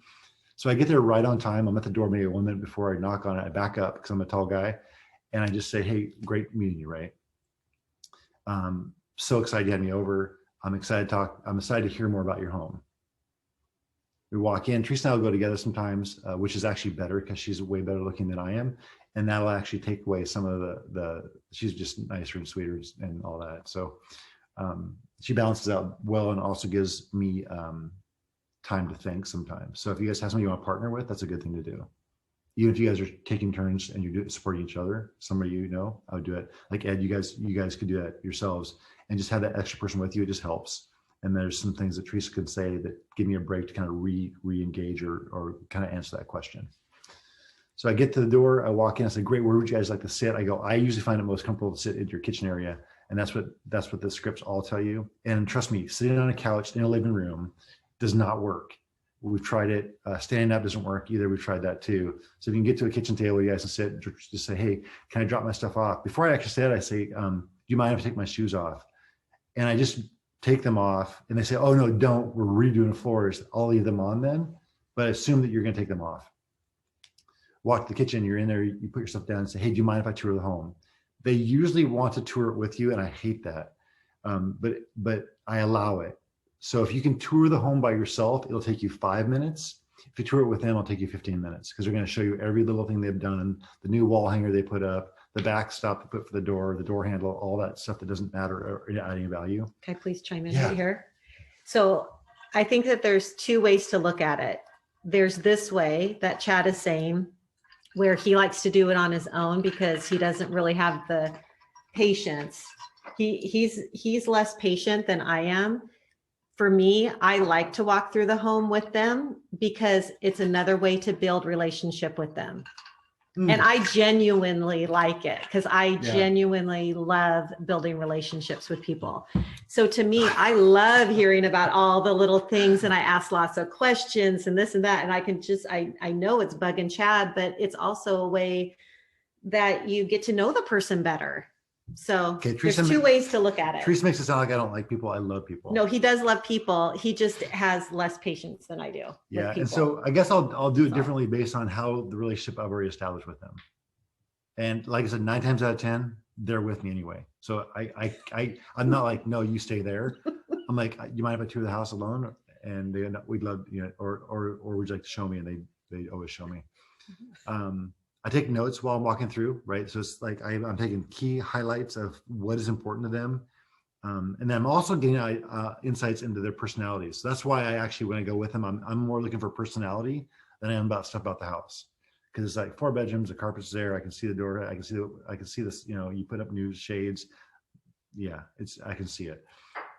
But it's more like getting to know them and getting to know what's important to them as you're walking through the house. Now you actually come back, you sit down, you say, great. So I noticed in your, you know, we talked about your questionnaire, you had this, you installed the new deck, the hot tub is included, correct? You guys just did do awnings and all, you know, so I'll kind of recap the things that they told me about their house. They knew I was listening. I am a good listener. I'm gonna take notes. And then I go, great. I go, would you guys like to hear about what we can do for you? They say, sure. I go, I've also brought a market analysis for us to talk about so we can price your home together. And then we'll talk about next steps. Sound good? And they go, yes. So then what I do is I actually will share my computer screen. I don't like printing stuff out because I think it's a waste of money because it takes a lot of ink to print out a presentation. So I share my computer screen. If you have a tablet, I share my tablet and we just walk through the slides. And then I'll talk to the slides as they're walking through it. And I find that's a really effective way for them to see my screen. I can also control the flow of the slides, right? And then paper just kind of like flip, flip, flip, flip, flip, whatever. But I've moved completely to digital in the home. And then I'll have a pad of paper where I'm taking notes when I answer questions and what's important to them. So they actually know that I'm listening, that we're talking, I'm presenting, I hear ahas, and so I'll write that down, come back to it later. We finish that up and then I'll say, great, let's talk about pricing now. So we'll talk about pricing. I'll flip over to the comps I've pulled. I'll say my goal here now is for us, and use these words as carefully, to price your home together. So let's find the home that looks like yours. Let's talk about your neighborhood. And you're probably familiar with half these houses, but let's just walk through these. I think some of these, you know, so I'll skip through the ones that are lower price. I always go low to high price. Let's talk about some of the ones that look like your home. Which one of these is best like yours? And then we'll start talking about the differences. So I try to go from 7, 9 to 2 or 3 really quickly, and then spend time on the 2 or 3 that are right about their house, and then try to nail the 1 or 2 or 1 that we're actually gonna go plus or minuses on. And then we actually can get to a price much more quickly that way. So I used to, when I started going through all 9, here's this picture, here's the living room of this one, here's this one, and here's this one, now this one's pending. People are way not patient enough, and they kind of want to see the price, so they're really anxious. So if you kind of go, great, here's 9 houses, yours is not this price point, it's kind of these ones. So out of these 5, which one's most like yours? And I'll kind of show them a couple of things. We'll talk about the comps, the differences, sizes, the house, the acreage, whatever it is. And then I'll go deep on that. And then we can have a real conversation around price. Because then they go, oh, this is just like our house. But we just remodeled our kitchen. Great, that's another 25 to 50K. Let's talk about that.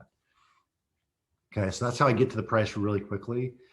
And then we talk, once I get them to agree to price, I go, that's the price you want to end up with. I go, and then I talk about marketing strategies that we could use, just talk about what we do, how I would list your home, what you do to prepare it. I kind of walk through that checklist. There's a slide that does that. And then once that's done, we talk about what's next steps, right? So when are you guys ready? What questions do you have for me? Or really, and I open up like, what objections do you have? But I don't ask it that way. I go, what questions do you have for me?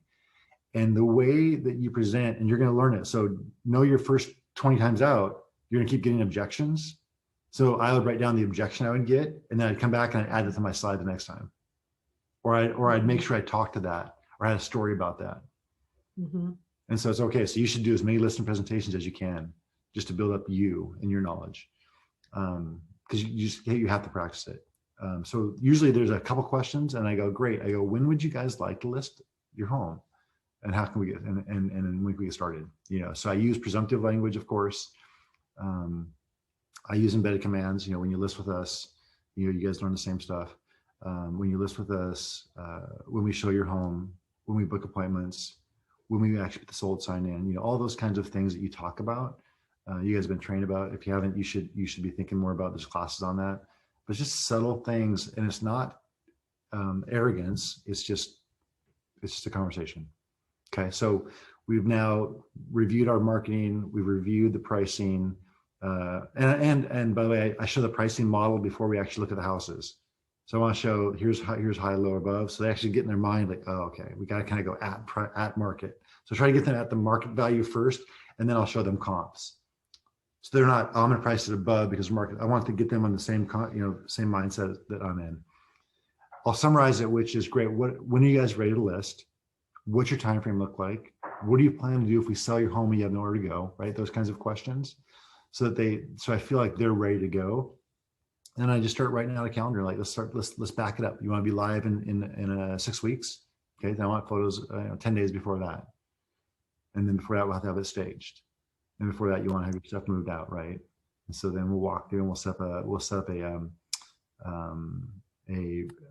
walkthrough with our stager, right, on our team. So it'll be me or our stager or just our stager. We pay. Couple questions on that, if you don't mind. So all of those fees are also paid by the agent, right? The staging fees and all those stuff. That's all your choice on your business model. Right, right. And then just look my mind. Okay. Timing. Oh yeah, the timing. So do you get a lot of do you have to do a lot of coaching around the timing of buying and selling? So when people typically come to you and they've got it all figured out, like, oh, I need to sell by this date, so I'm buying here, or do you have to coach them through that whole timeline and sort of project manage their life? It's a lot of project management. So if that's something, yeah, it sounds like you have that background. So that's what I do best, probably, is the project management side of it, right? And then the complications of, in this market, selling, buying and selling, and usually it's selling first, there's a gap, and then you're buying. Yep. How does that work? And then last year, my conversation was around, selling and buying simultaneously. We do it all the time. You do that now, it's not going to work. It's just not going to happen because your offer's not going to get accepted, right? So you have to adjust that project management to the market. Whatever market we're in. And I always tend not to overpromise on the timeline and stuff. I just want to make sure I understand that they've got it worked through, or they're okay being messy in the middle there. If they're trying to buy and sell, I go, it's going to be very messy in the middle. You're going to have to move out. We're going to have to get extensions. We're going to have to get a rental, agreement back. You may have to put some escrow money down that's non-refundable on your home you're purchasing. Like, there's all kinds of things that happen because of that. So I just talk about what the experience they want to have, and then we design their schedule around that. Okay, so then in that messy, that's where I think the potential challenges are in that messy middle part. So if they're not, they have cold feet because they're not sure what that messy middle looks like. How do you allay those concerns? You just kind of show them, here's the schedule, here's how it works. It's all good. Or I show them a couple schedules. We work through a couple things. And I used to be more optimistic than I am now. I've seen too much. So once you open the covers, you go, oh, this is not good. And so I try to be very truthful in their experience while still telling them that we can help them navigate through it. Right. So it's your confidence. if you tend to dismiss people's concerns, they're going to see right through it and they're going to go, yeah, you're not listening to my needs. In a norm, Ed, kind of to add on to what Chad's saying, the messy part of doing a contingent offer. One thing in just a normal market, okay, right now we're in a very abnormal market, but in a normal market where contingent offers are accepted, what we usually do is we will put in the agent remarks that the seller, that it will be closing plus 2 days. So the seller has a 2-day gap right there to clean up their home, to get their moving, their moving truck and their stuff, and then get out of the house into their new one, and then allow their new buyer to come in. It just makes it a little bit less chaotic for everybody. But then you have to have a rental agreement then too, right? Rental agreement. I'm just curious, what mix, if you don't mind if I ask, of the deals, I'm trying to just kind of present a realistic case. What mix of the deals are like, like you said, simultaneous is not happening, but let's say, is there a typical schedule? What mix are renting back? What mix are like, what part of the mix is getting to an apartment maybe for a couple of months? You know what I'm saying? Like, just to give a true picture of what that expectation should be. So 2 years ago, 1% would rent back, right? Last year, 25% or more would rent back. Rent back. Okay. Right now, it's not recommended. We've actually had quite a few sellers in the last 9 months moving out of state.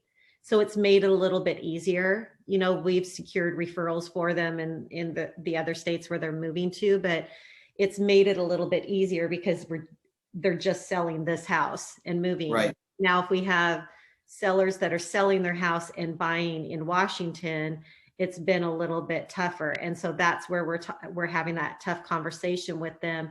Okay, let's sell your home, and then you need to find some place in the meantime before we can put in an offer for your new home. Yeah. So that could be an Airbnb, it could be an extended, hotel, things like that. One thing we did last year, we had buyers that were selling here and they're buying in Iowa, and they had found the house and they were closing in Iowa. Well, their house here fell through, and we found them a buyer the next day, but now they're actually in the middle of their contract that's going to run out on the other side, and they weren't going to agree to it. So we had to do things like, non-refundable earnest monies and things like that. And it just gets really stressful. And so the best thing you can do, excuse me, is just talk through some of those possible scenarios and just know that the reason why they're hiring you is that you're going to guide them through it. Right. How much in that process do you guys actually actively manage? Like, could you even package a service where you say, here's some, Airbnb listings or whatever, here's your timeline? And I mean, do you literally go in there and just say, here's some choices, make these choices, and kind of concierge them through the whole thing? Yeah, we'll do some or all or none of that. It's based on the person, right? So we will do, all it's all on their needs. Yeah. Okay. Oh, yeah. Okay. So it's all part of that. Got it. Yep. How often do you have people moving everything out of their home and then the entire home or like part of the home is staged versus, or do they move out like half of their stuff? What's that variance of how much of their own stuff do they get rid of in order to show it versus completely staged? Do you know what I'm saying? Mm-hmm. And what do they do with their stuff? Like, do people generally just put it in storage somewhere for a month or something? We store it all at our house. We just have them bring it. There you go. Just a service we provide. Nice. So the first part of your question was how many? So it's about, I would say 25% of people are moving completely out of their house before they sell it. So everything's out, they've moved out, it's nothing, it's vacant, they've moved away, or they've already moved into their new home, about 25%. The rest of them, there's a mix of half their stuff stays, and then there's a small fraction, 10% means like everything stays. It's just, it's a disaster. And we give them guidance on what can stay and what can't. And that part of your question, Susan, is we actually have them store things. If they have too much stuff, we actually suggest pods, right? Yeah, that's what I was going to say. If they have a few things, we suggest you can fill your garage up, right? Because nobody really gives a care about the garage as long as you can walk around it. Yeah, Right, just so- make sure you tell your sellers to keep things away from the electrical panel, because during inspection, the inspector is going to have to get to the electrical panel, the water heater, and the furnace. So make sure that they don't barricade those areas of their garage. And then we do all of our own staging. Like I said, we don't, and then if we need furniture, like we need big stuff, we actually hire that out. So we have mass amounts of stuff to stage almost any house.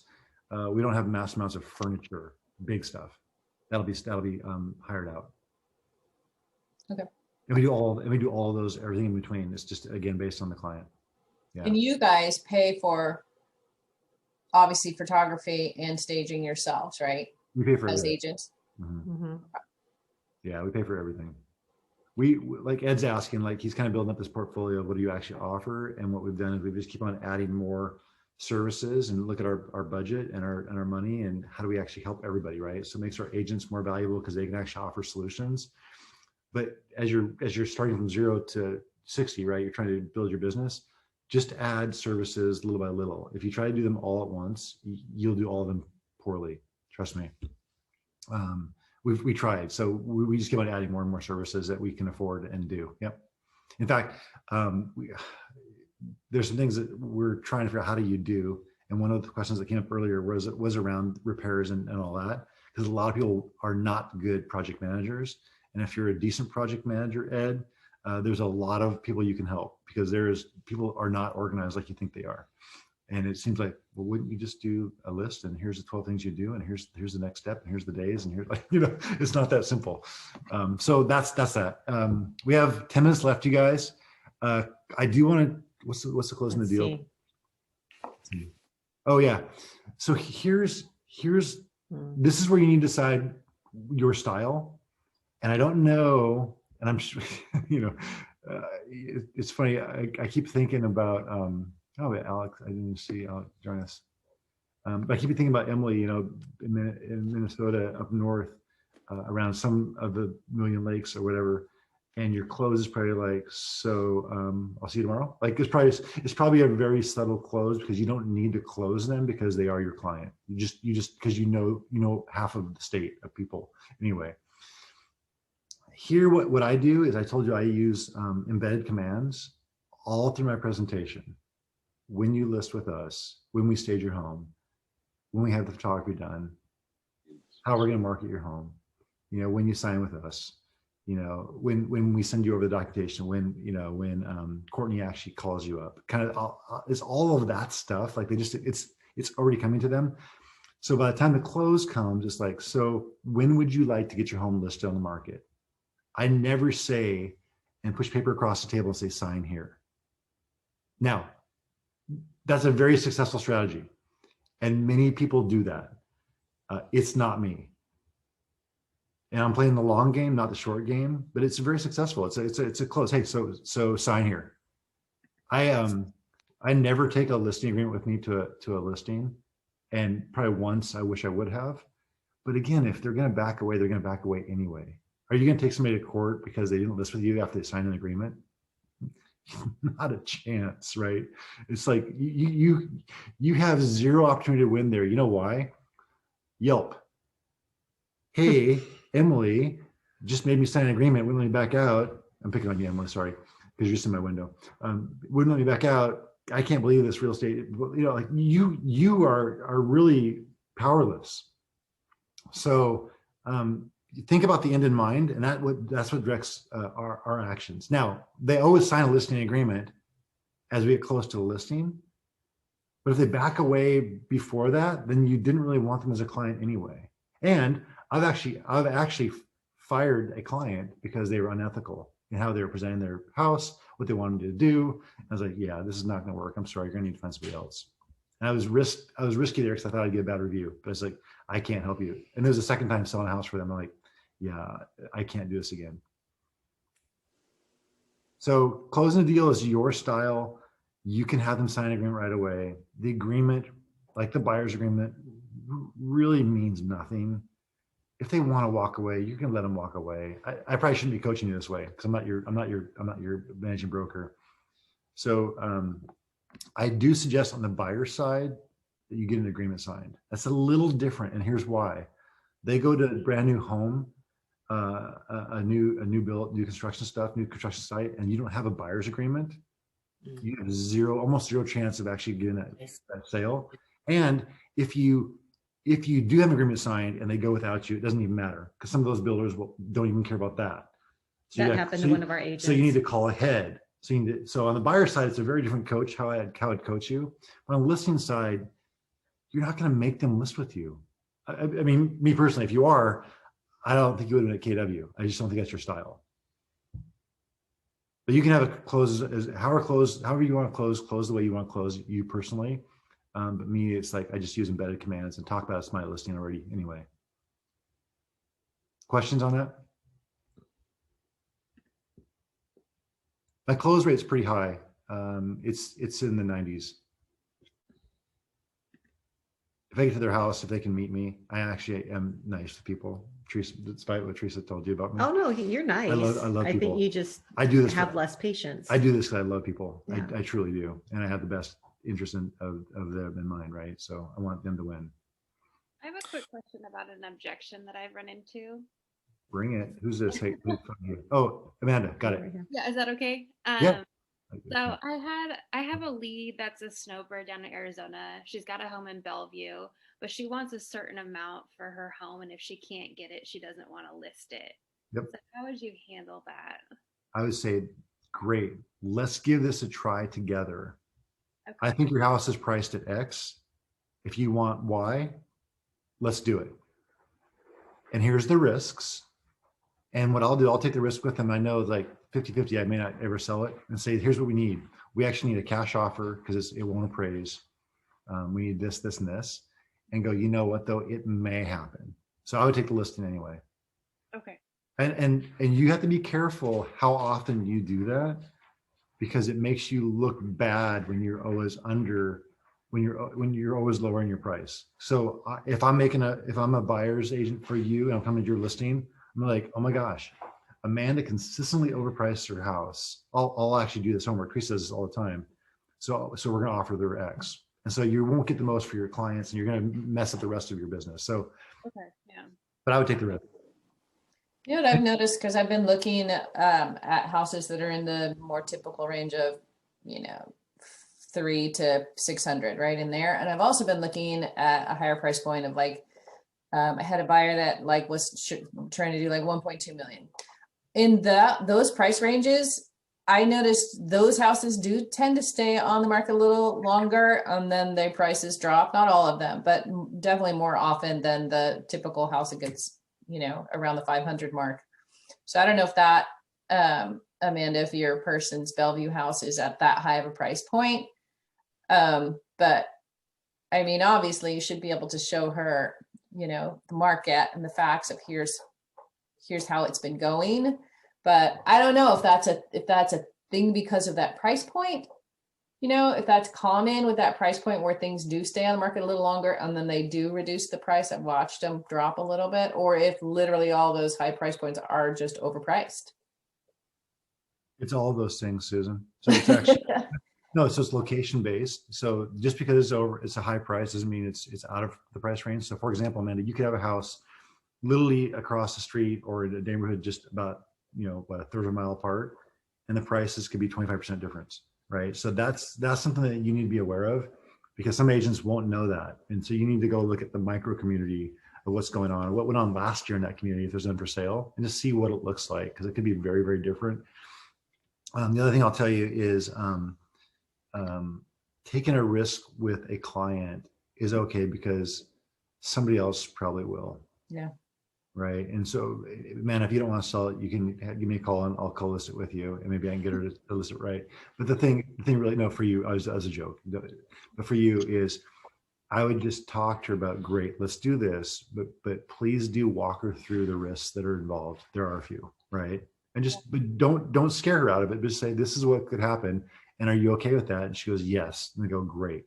Now you're both in, you're all in.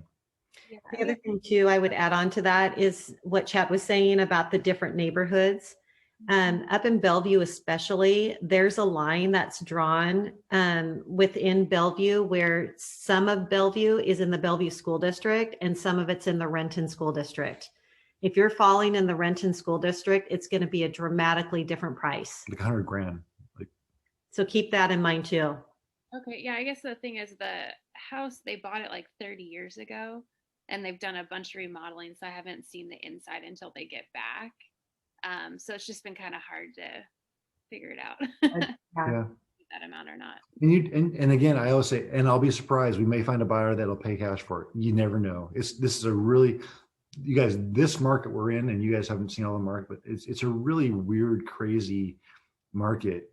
And we're seeing people lose out with offers above list price by 10% above list price, and they're losing the cash offers. And you're like, it's just, it's really nuts. So don't be discouraged if you're a buyer's agent and you're writing 16 offers and get one accepted.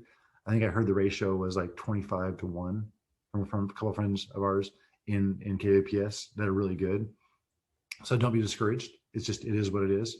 And listings the same way. It's like there's not enough houses out there right now. And so whatever you can do to bring inventory in the market is great. Other questions? We're out of time. We're actually 1 minute left. Did I finish my slides? Yeah. I have a question.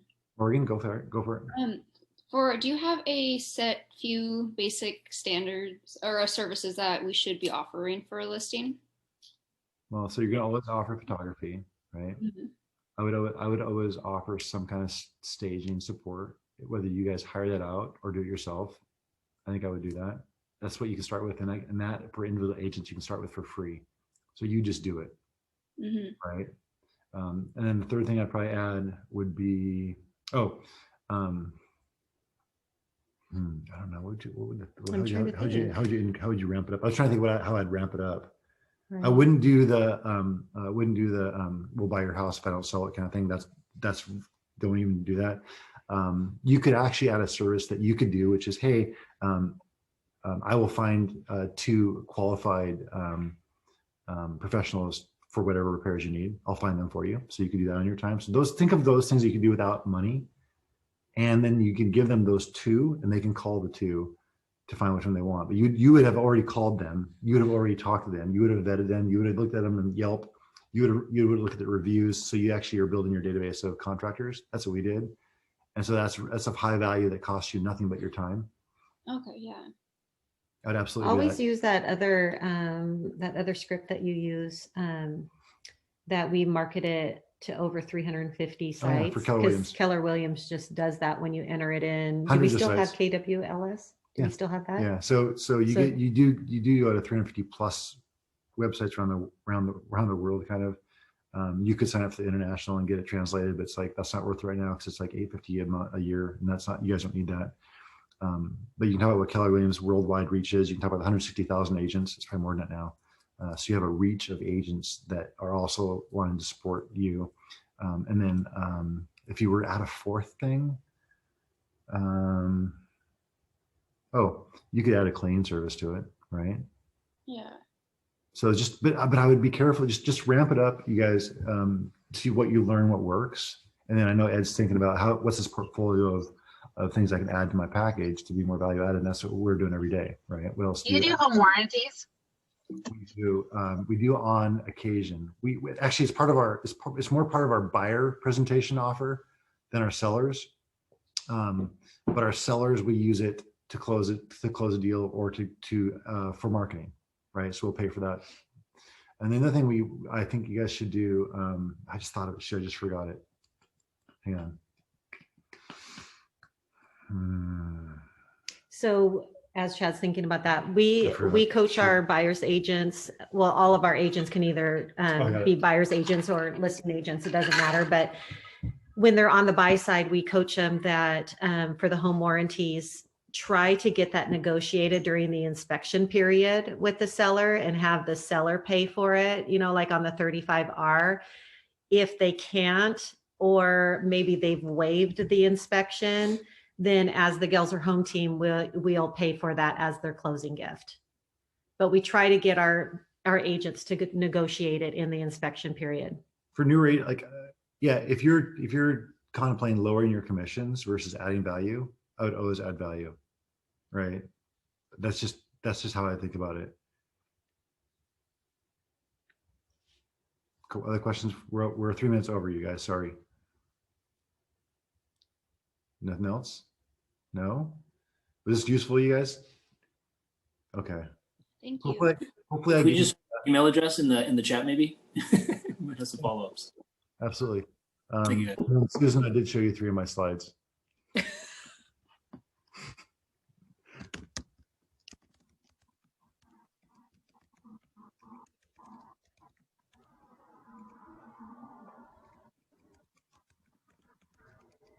How's that, you guys?